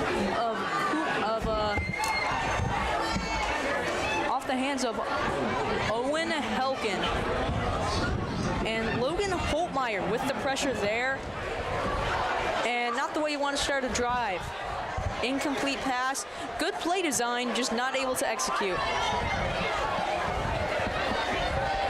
Southwest needs to get a passing down because, frankly, their running game just has not been incredibly effective. See if you can recreate that Kevin Richardson play, but they don't. They run it up the middle, and they get a gain of 2. Another 2-yard run. Just haven't seen that much running a lot. Amari Nassan getting another tackle. Yeah, he's been huge this game. Getting a few tackles so far. And another third down. This is a stop the Monarchs need to get if they want to stay in this game. If they can get some momentum, they need to get that momentum. And on the contrary, the offensive line needs to hold this strong Monarchs defensive line. If something does not, if you can't... Fumbled snap, and there's a flags, and this could be a false start and make the situation even worse for I don't think it was a false start. I think it's an offsides.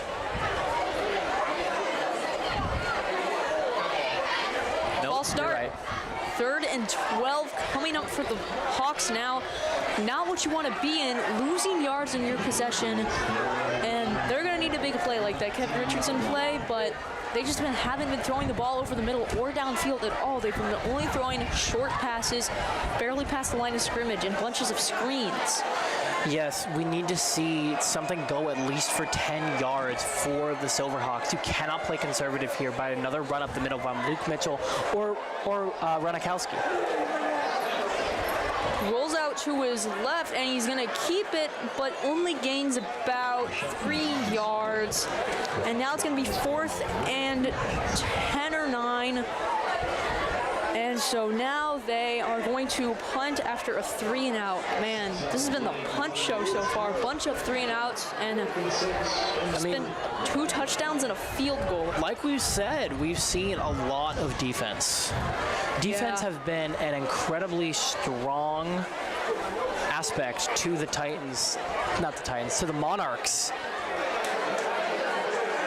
Other than Harden back deep again, and a high punt. Not really great, and the Monarchs are going to start the ball in good field position at the 22-yard line of the Hawks. Not a great punt there. And now that might give the Monarchs some momentum. Get down the field, kick a field goal, maybe tie this game, or get a touchdown, take the lead. That punt was going into the sky.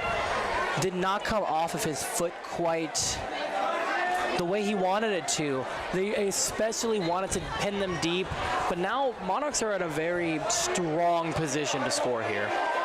I think you hand the ball over to Parr on the right side here. There's a wide open gap there, but they play action and throw it over, and he gets the yardage and more. What did I say? Over to the right side. Luke Bennett on that play there.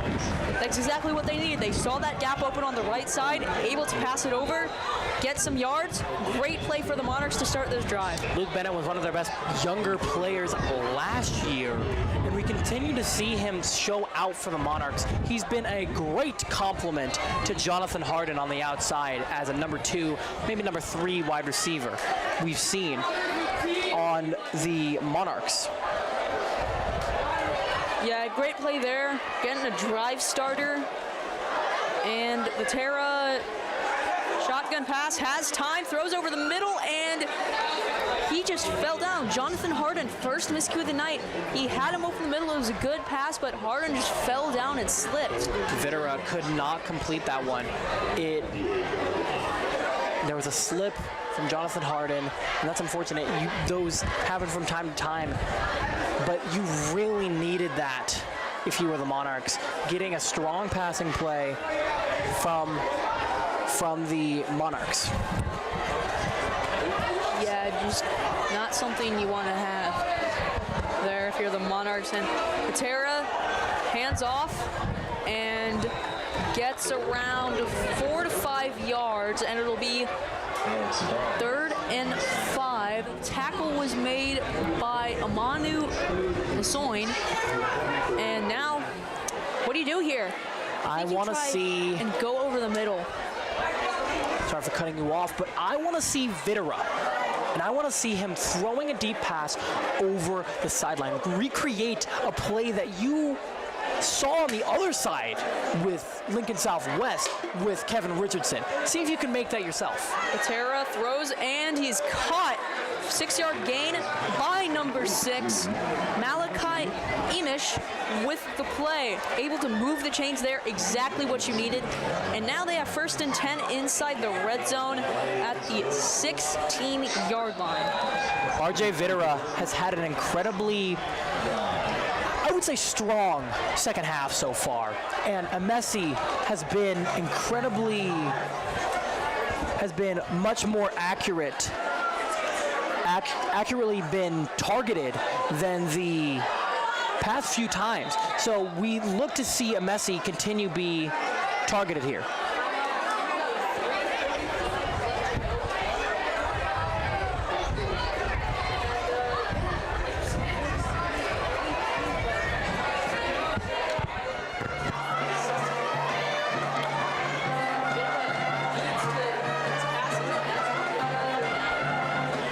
We are looking for here.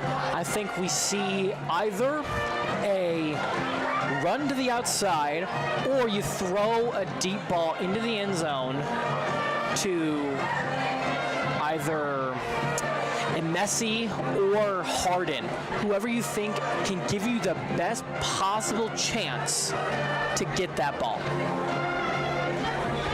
What do you think, Steven?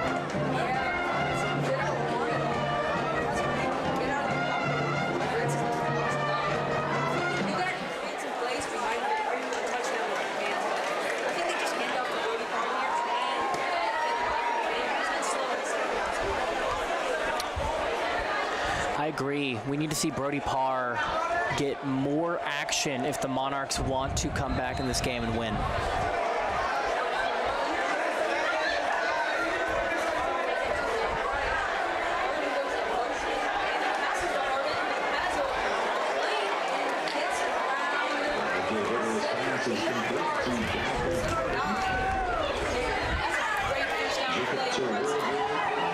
And that was Jacob Terwilliger, their leading tackler in the last game.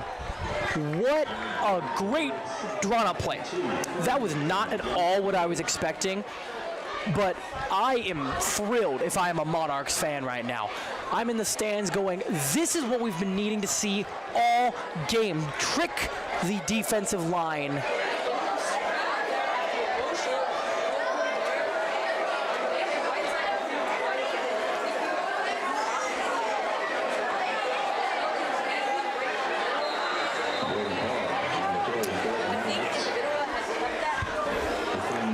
Videra 100% could have run for a touchdown there, but it may not have been a run-pass option. It may just have been a straight run. We've seen McLaughlin, as a coach, continue to be conservative with what he wants. He doesn't want to be overly flashy. He doesn't want to throw it into a tight space because that's how turnovers get made.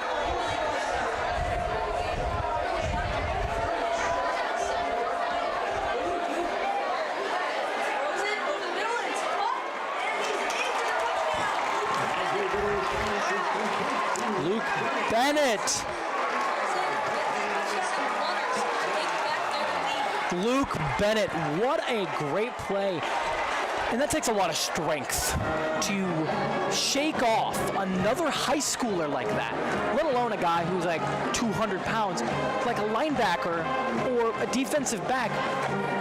Luke Bennett shows a lot of resilience because he 100% could have been taken down where he was, but he fought for every single yard and that touchdown.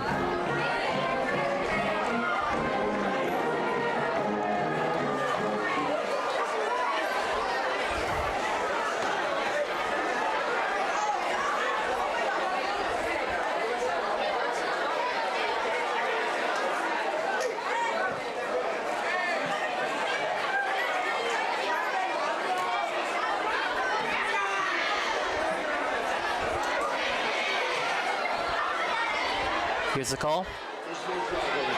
There is no flag. Reset.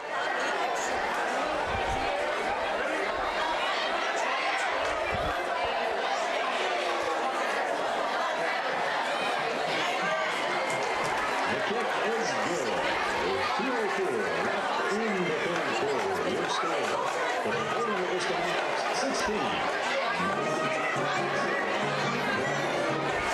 Well, a few things. I think the idea to get the running game back into motion is a great idea. However, it's just not been effective. I would say maybe do some outside run plays or do some jet sweeps. We need to see more passes from Sasser Shelton because once he's been clean in the pocket, he can make the play he needs to make. And that kick, that extra point right there, what a great extra point, because we've seen both teams mix extra points. It seems like Cooper Willis was just trying to kick that ball all the way back to his high school. Cooper Willis set the kicks. And Sanchez gets a Morris deep for receive.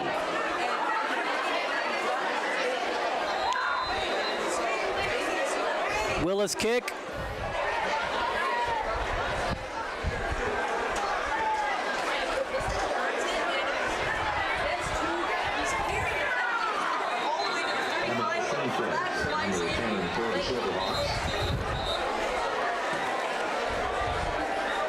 There's a flag here. Could be a variety of things. If I were to guess, likely holding. That'd be my guess.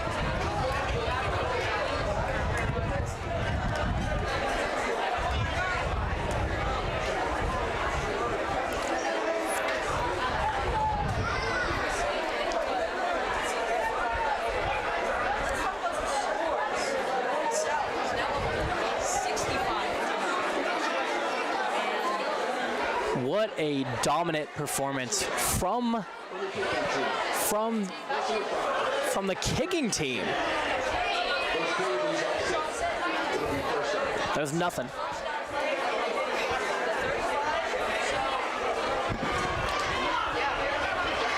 Let's see Shelton take the snap. We're gonna see Shelton here.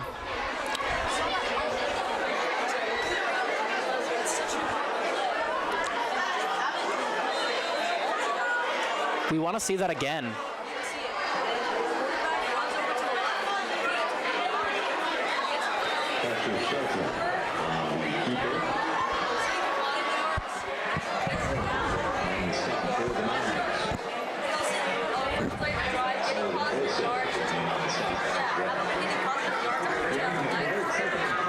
I think Shelton is getting more comfortable with what he is saying.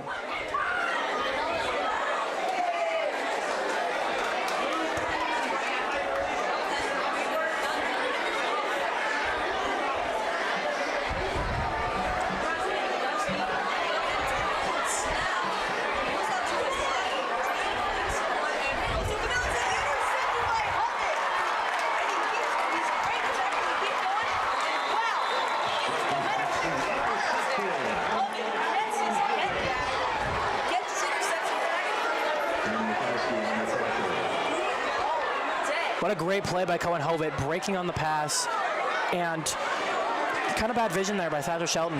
I'm not sure exactly. He thought he had him over top, but just Cohen Hovett was able to get in front of that ball and make the pick.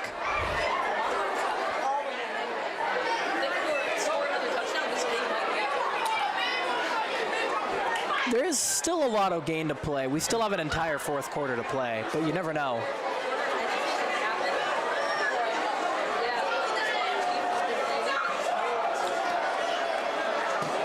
You see Vitera.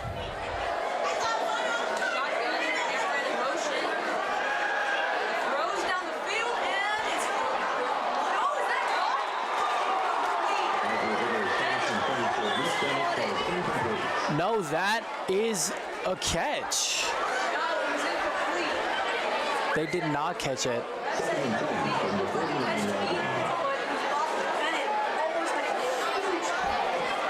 Bennett was an incredibly deep route there.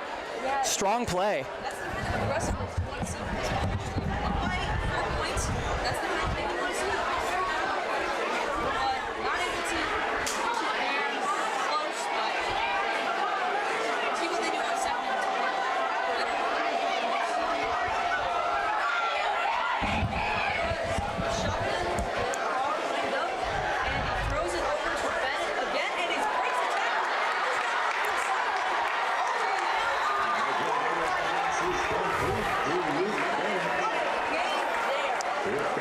There was open field in front of him. If he was not taken down by the Southwest defender, that's a touchdown. It was close. I think a single hand was put on Luke Bennett for him to be taken off. Yeah, Bennett, he also had that amazing play before, but then he gets all those yards back. Gets him back in one fell swoop. And yeah, Monarchs first and 10 and 24.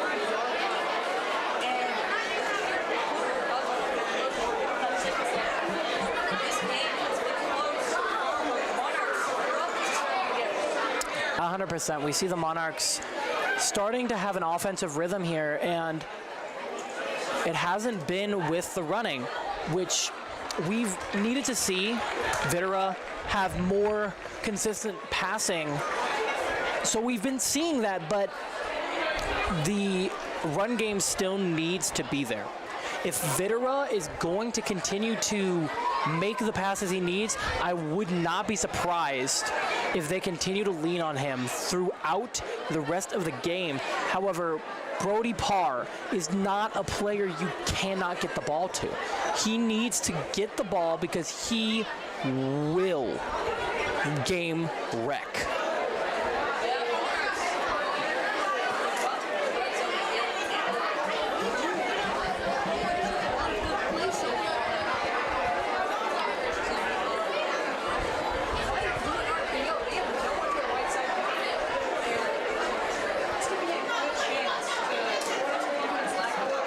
We could see a heavy blitz set from the Silverhawks because of just how much Vitera has been passing.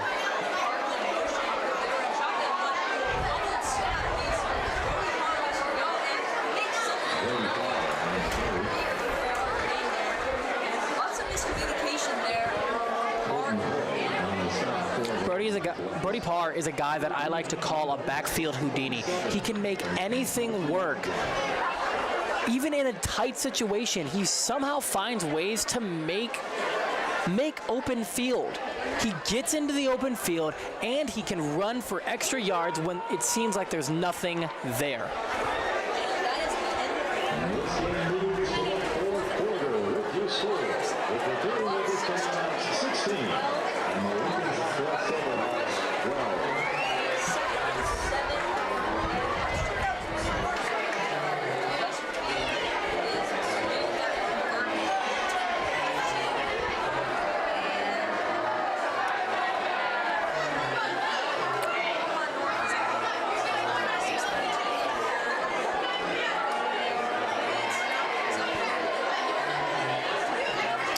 I'm surprised Westview is down to Burke. Burke is not a difficult team, is not a easy team to beat by any means. However, Westview has shown a lot of promise with their quarterback and their running back, who was formerly at Omaha South, Sage Giddings, and we will see them both next week. However, it's just kind of surprising that that offense was only able to put up 14 points.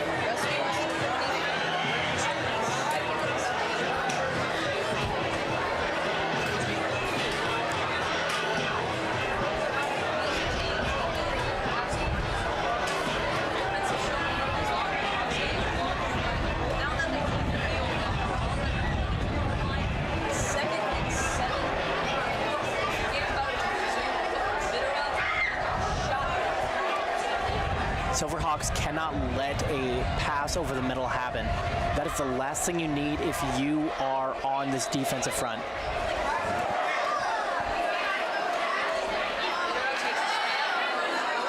It's hard over the middle, keeps going, and he's down to the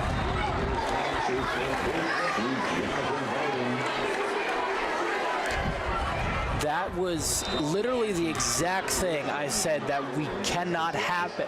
That cannot happen if you're the Monarchs. If you're the Silverhawks, excuse me. They let up a open field play from Jonathan Harden. Hawks had everyone there, just word and shoot everyone out. Will not be taken down. And now they have it. It's first and goal. Now, Videra is under center. He hands off to Parr, who goes up the middle, and it's snuffed for a 2-yard gain. Second and goal. Monarchs really need to score here if they want to take an even further lead against the Silverhawks. Silverhawks are probably incredibly needing to stress the offensive line, needing to get beat. They need to beat this offensive line up front.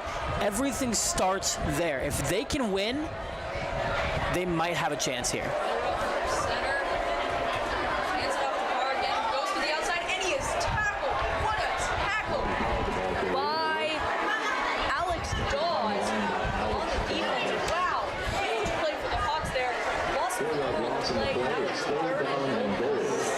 Alex Dawes has really been all over the field as a cornerback, really, for the Silverhawks. He has an interception on the year.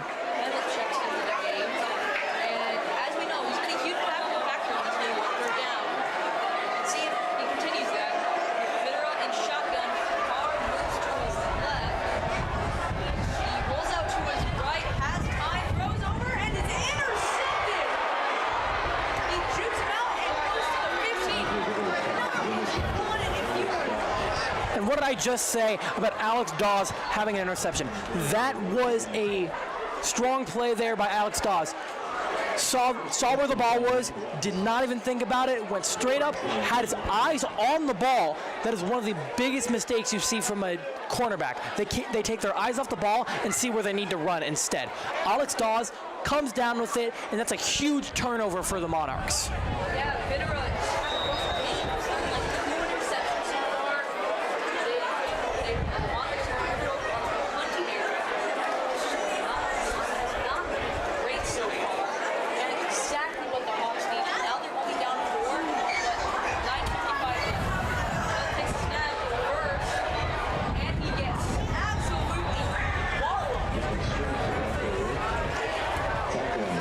was absolutely murdered in the backfield there.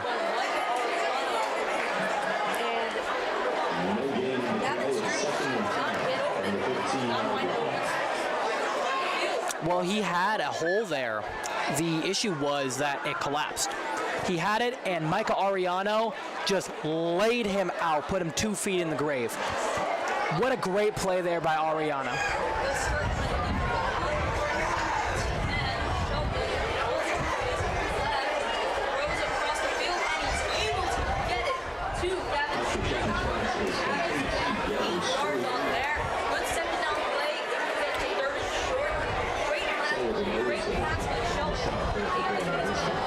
Stroop was able to come down with that, which is a tough ball to go and grab. That was a sideline grab, pretty low to the ground, and then he still was able to make it. Incredible play by Gavin Stroop.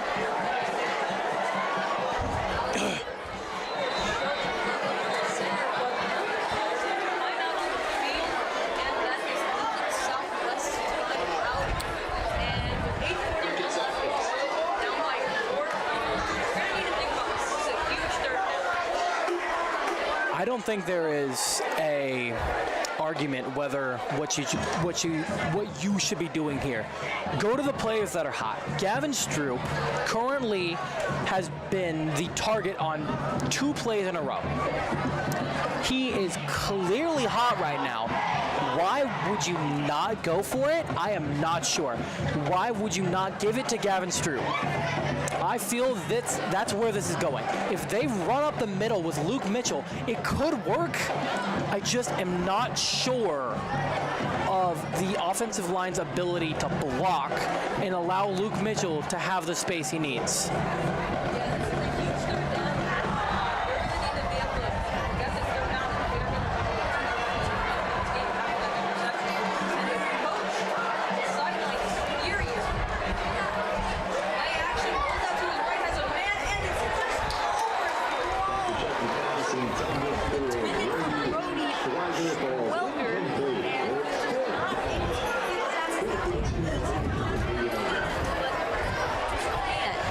Schweiger was supposed to be taken there as the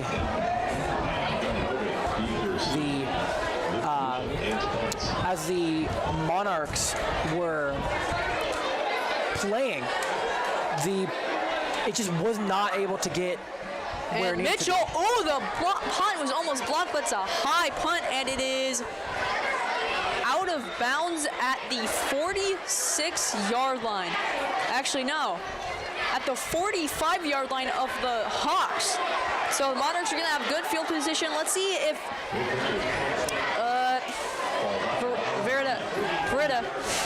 Videra can gain his momentum back after that interception.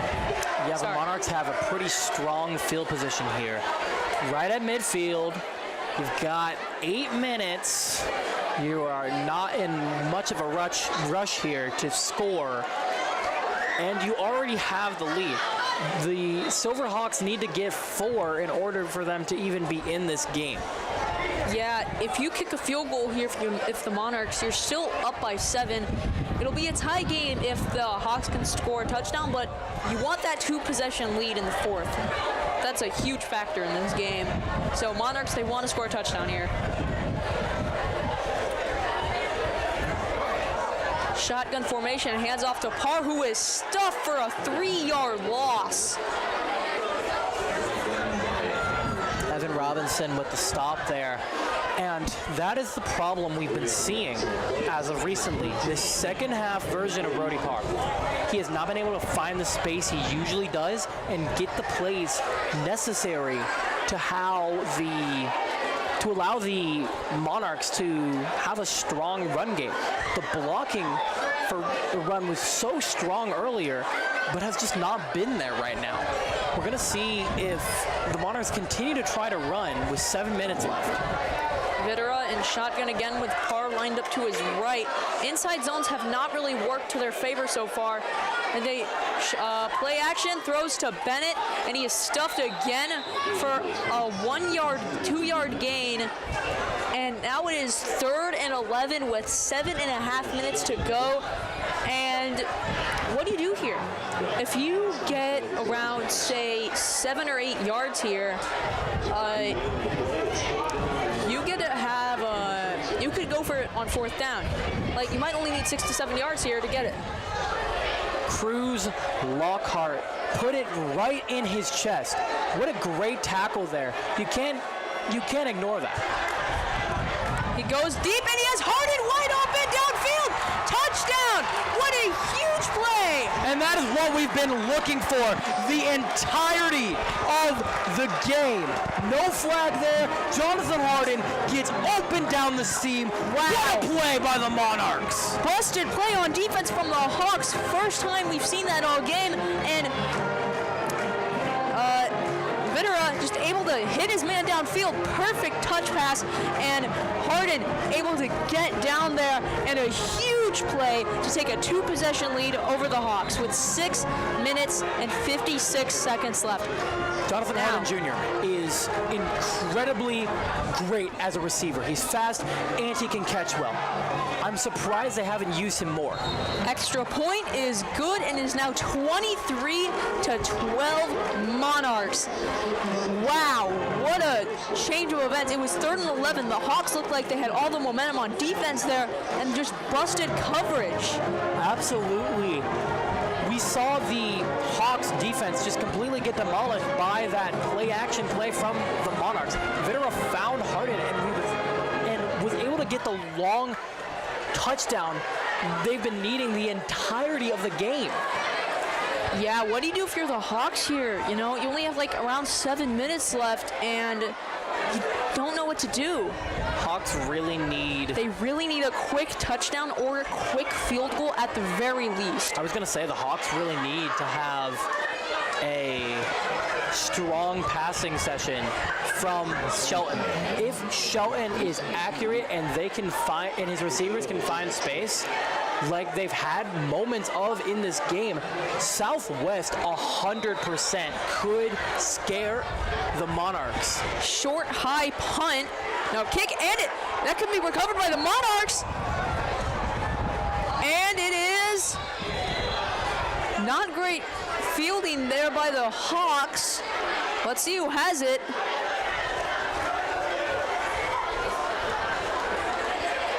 And it is the Hawks' ball. They still have it. They did recover it.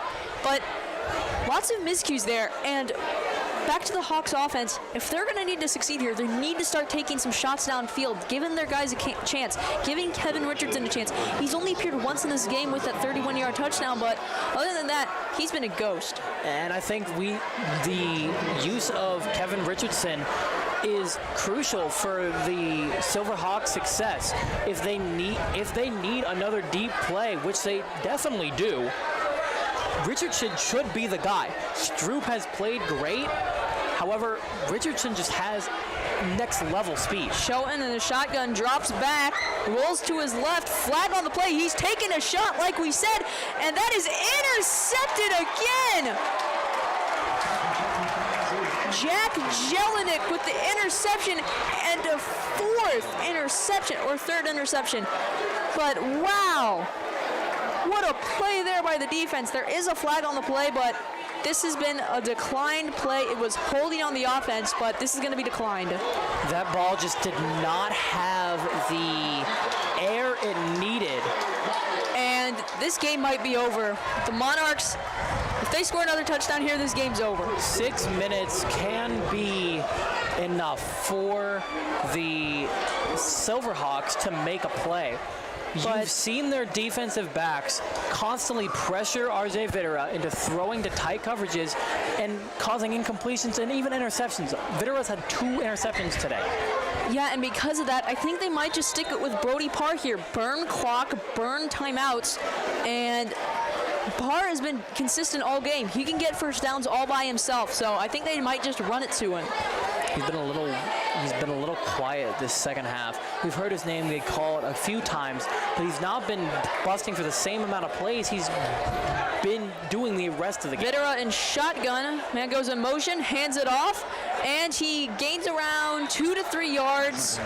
And that was number 25, Mason Kwaniski. Kozlowski was a great setup play, actually. You're giving the run game a little bit of a different look by using a sweep run from a running back we have not seen much tonight at all. Credits to number 88, Weston True, for getting, Jaden Dock for getting that tackle. He could have busted free for another 10, 12 yards. Ball on the 37, Videra in shotgun again. Hands it off to Parr, who is tackled for a 4 or 5 yard loss. And now it's 3rd and 11. Yeah, good stop there for the Hawks. And yeah, like I said, they're going to hand the ball off. Burnt clock, but they've only lost yards. And they might need to throw here. Lasoin got in there to tackle Brody Parr as well as Alex Dawes. He's played incredibly well the entirety of the game. We just need to see this defense step up to completely overwrite the miscues we've seen on the offensive side of the ball.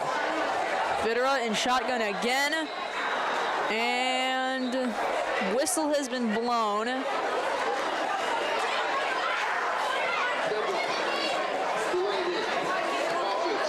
Now it's going to be another 5 yard loss, so it's going to be 3rd and 16. Delay of game is not something you really expect to see with 5 minutes left in the quarter. The fourth quarter, no less. Some other scores going on. Creighton Prep leading Lincoln Southeast 31-10 in the fourth. And Omaha North has just taken control of the Omaha Central game. They're now up 32-13.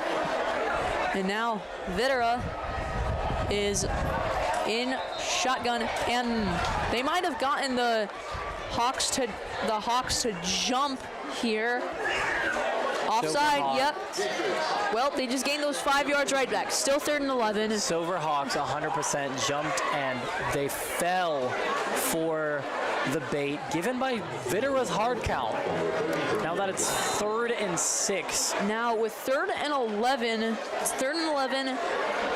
3rd and 11, It's 3rd and 11 with 5:08 left on the clock.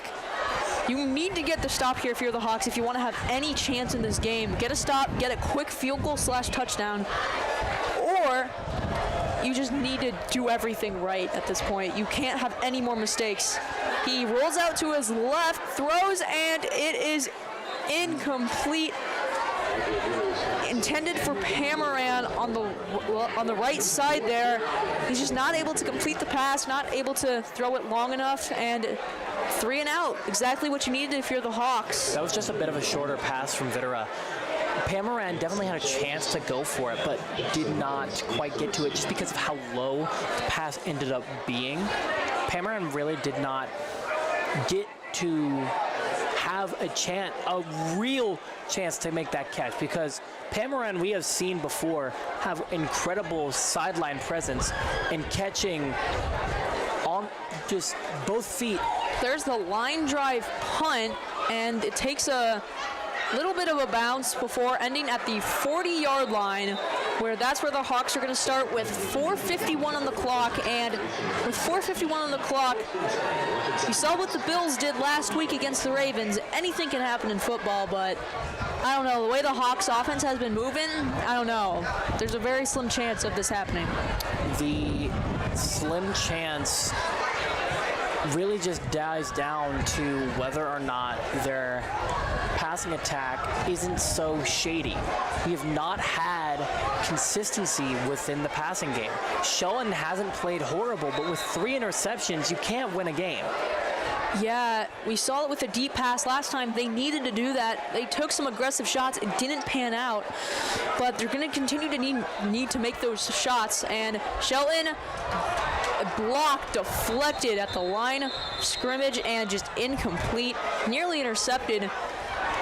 Trying to go for a screenplay and get a first down for good yardage, but just not able to do it. Amari Nassan, again, with another big play when the Monarchs need him most, blocking that short throw that Videra was trying to get.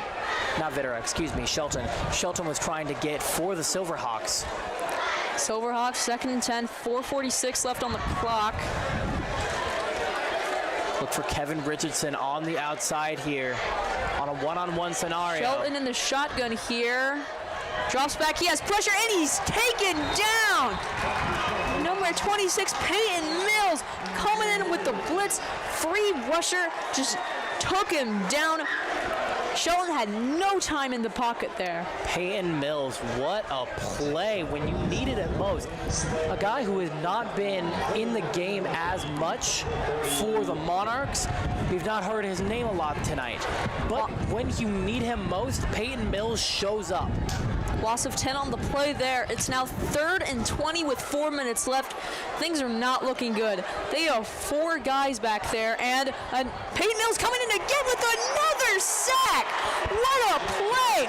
Another loss of 12 yards. Wow, a fight going on, and tons of flags are being thrown. 4 flags in the vicinity.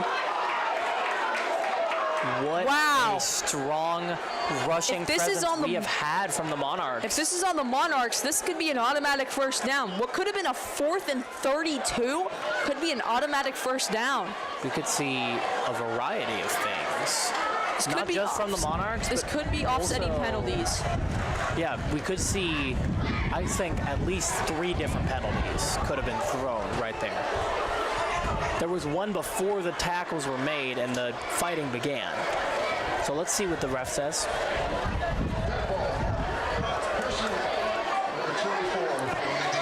Wow. And he is gone. Wow. With 4 minutes left in this game, you don't see this stuff happening all the time.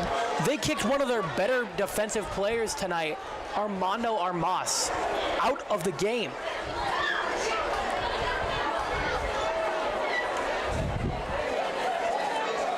Armas was taken out.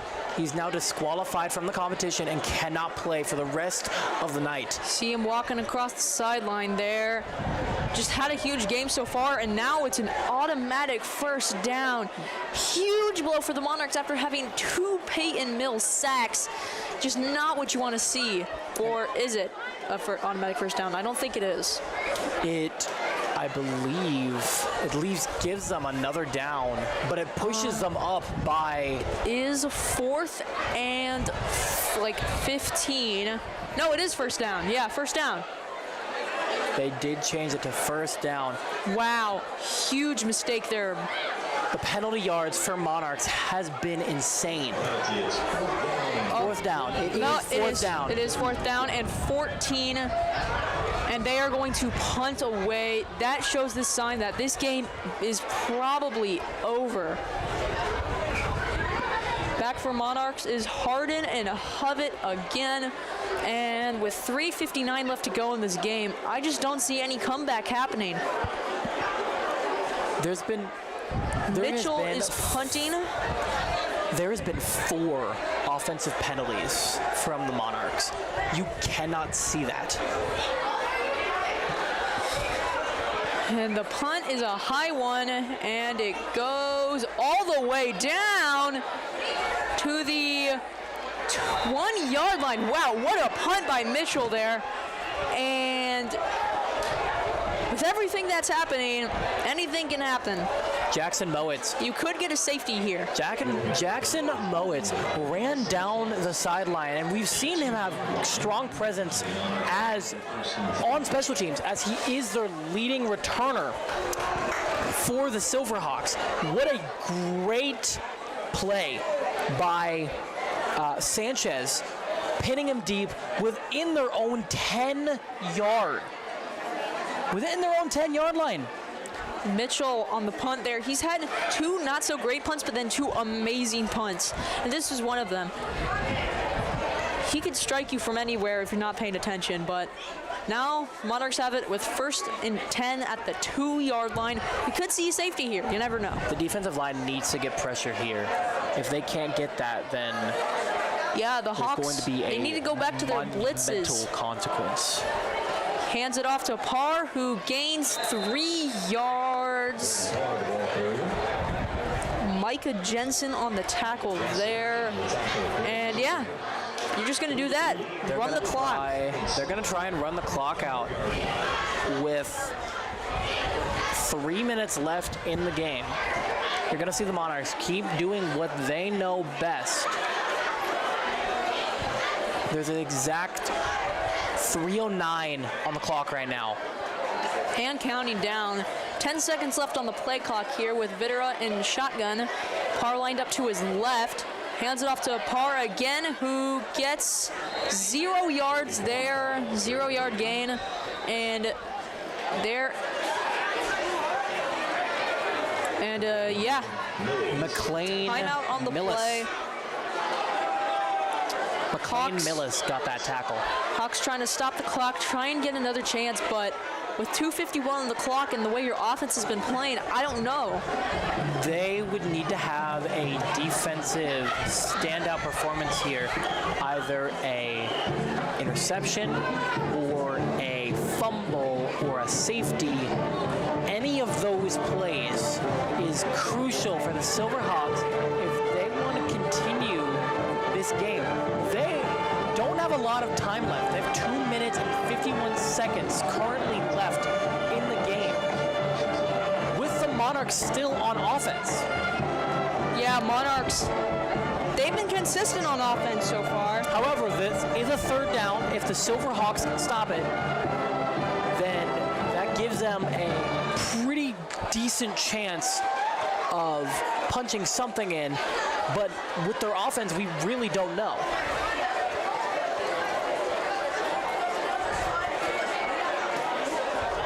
Southwest comes back out onto the field. Monarchs still talking it over on 3rd and 6 here. Do they try and do a play action fast, end this game as fast as they can? I'm not sure. With Southwest only having 1 timeout left with 2:51 on the clock, what do you do here? I think a 1st down kills it. Then I think 1st down kills it. Brody Parr needs to be their target here. Flag on the play. Looks False start, like a false on start. the offense. Jonathan Harden with mistake.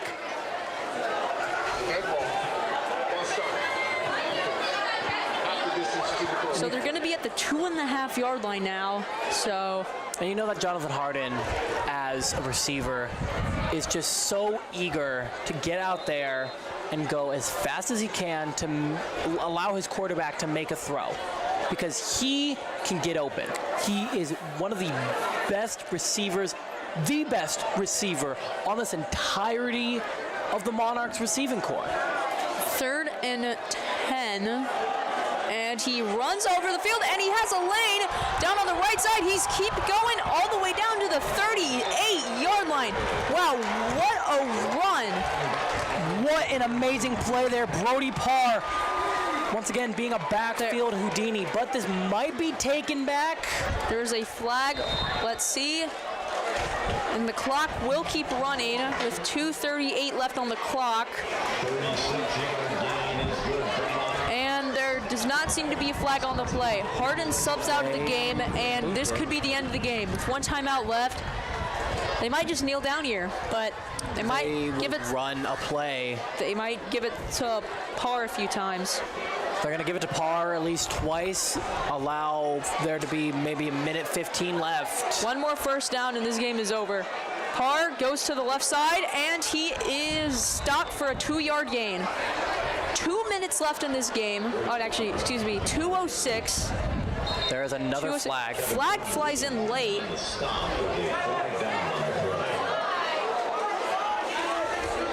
Wonder if this is an offensive holding. This may be an offensive holding penalty, which again, Monarchs has had several offensive offensive penalties just tonight alone. and number 11, AJ Wesley, is in the game, and 92, that penalty was on for the Monarchs. So that brings them back. Wolfgang Valley makes an unfortunate mistake. Still first down. First down and 10 at the 30-yard line. So one more first down, this game is probably over. Southwest has one timeout left with 2:06 left on the clock. Southwest would really need to pull some magic out of their pocket just to get another touchdown. And they hand it off to Parr, who gains 2 yards. Excuse me, it was 1st and 20, not 1st and 10. It's now 2nd and 17. And the clock is still going to keep running. The Southwest isn't using their one timeout just yet. So we will see how this will go. If they get one more first down, this game is over. And Pamaran subs in. 134 and counting left in the game. This is possibly their last actual offensive play outside of a kneel. What is... Videra.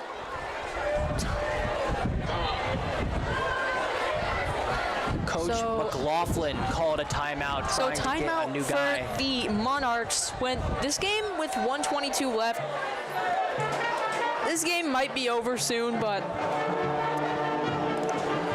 they want to have the right play ready to just finish this game off.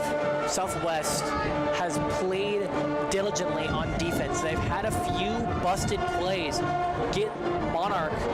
giving the Monarchs quite a large number of yards, and even even a touchdown. But man, if Southwest offense performed just a little high octave, yeah, this would have been an incredibly close game that could have gone to overtime, and it still might. It's just you really need some defensive magic. Yeah, this not been a great offensive showing for Southwest, and they have just been throwing lots of screens, getting short yardage plays, having lots of yards behind the line of scrimmage. It's not been great. Videra in shotgun, hands it off to Parr, who gets stuffed for only a gain of 1. Evan Robinson and Micah Jessen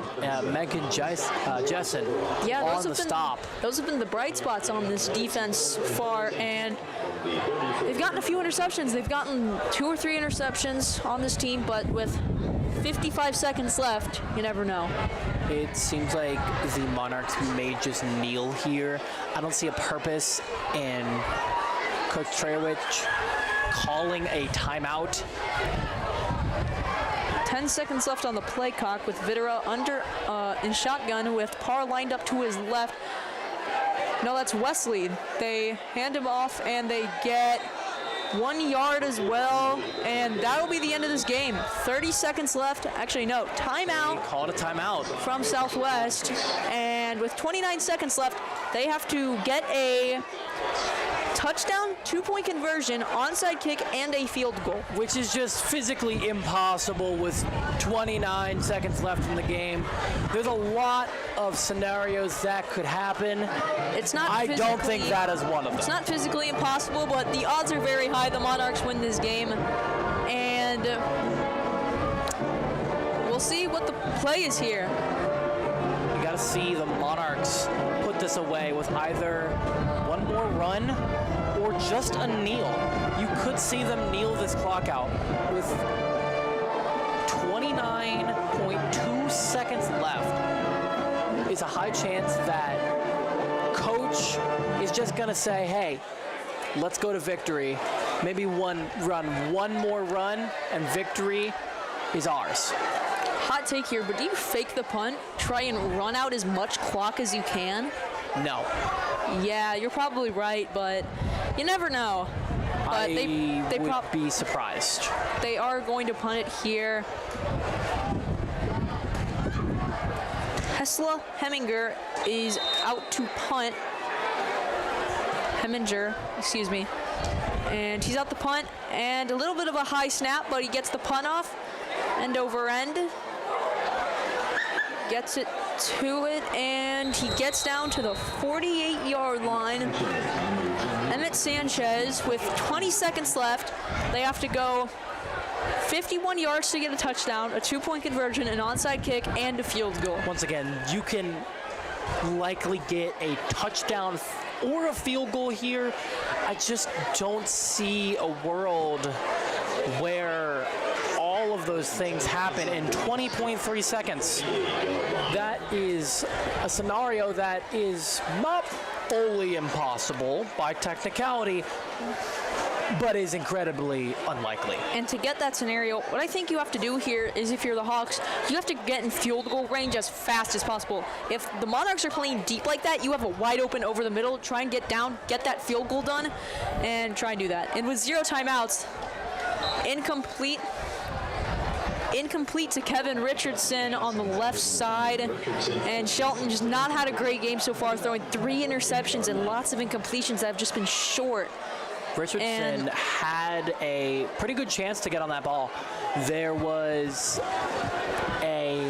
like you said, it was a bit low from Shelton, causing it to bounce off of his knee, which then caused problems.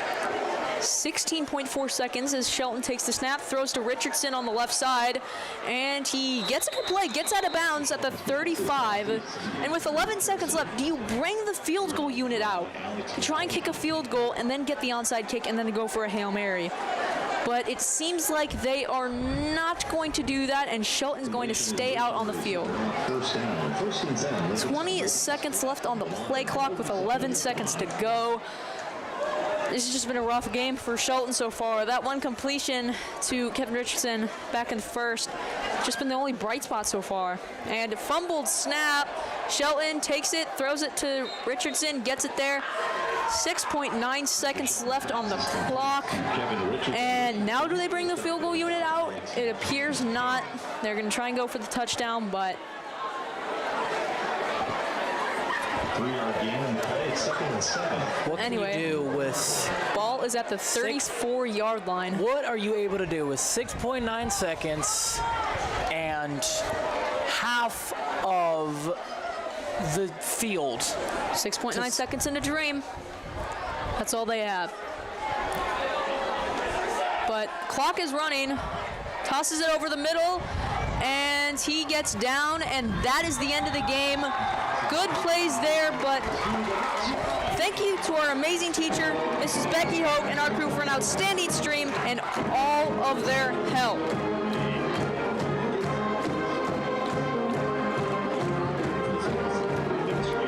Next week, the Monarchs will face Bellevue West Thunderbirds. Our next POV media stream will feature the Papillion La Vista South Titans as they take on the Omaha Westview Wolverines for their homecoming game on Friday, September 19th at 7 p.m. As for me, Stephen Higgs, and my colleague, The Plasek. thank you for joining us. We will see you next time.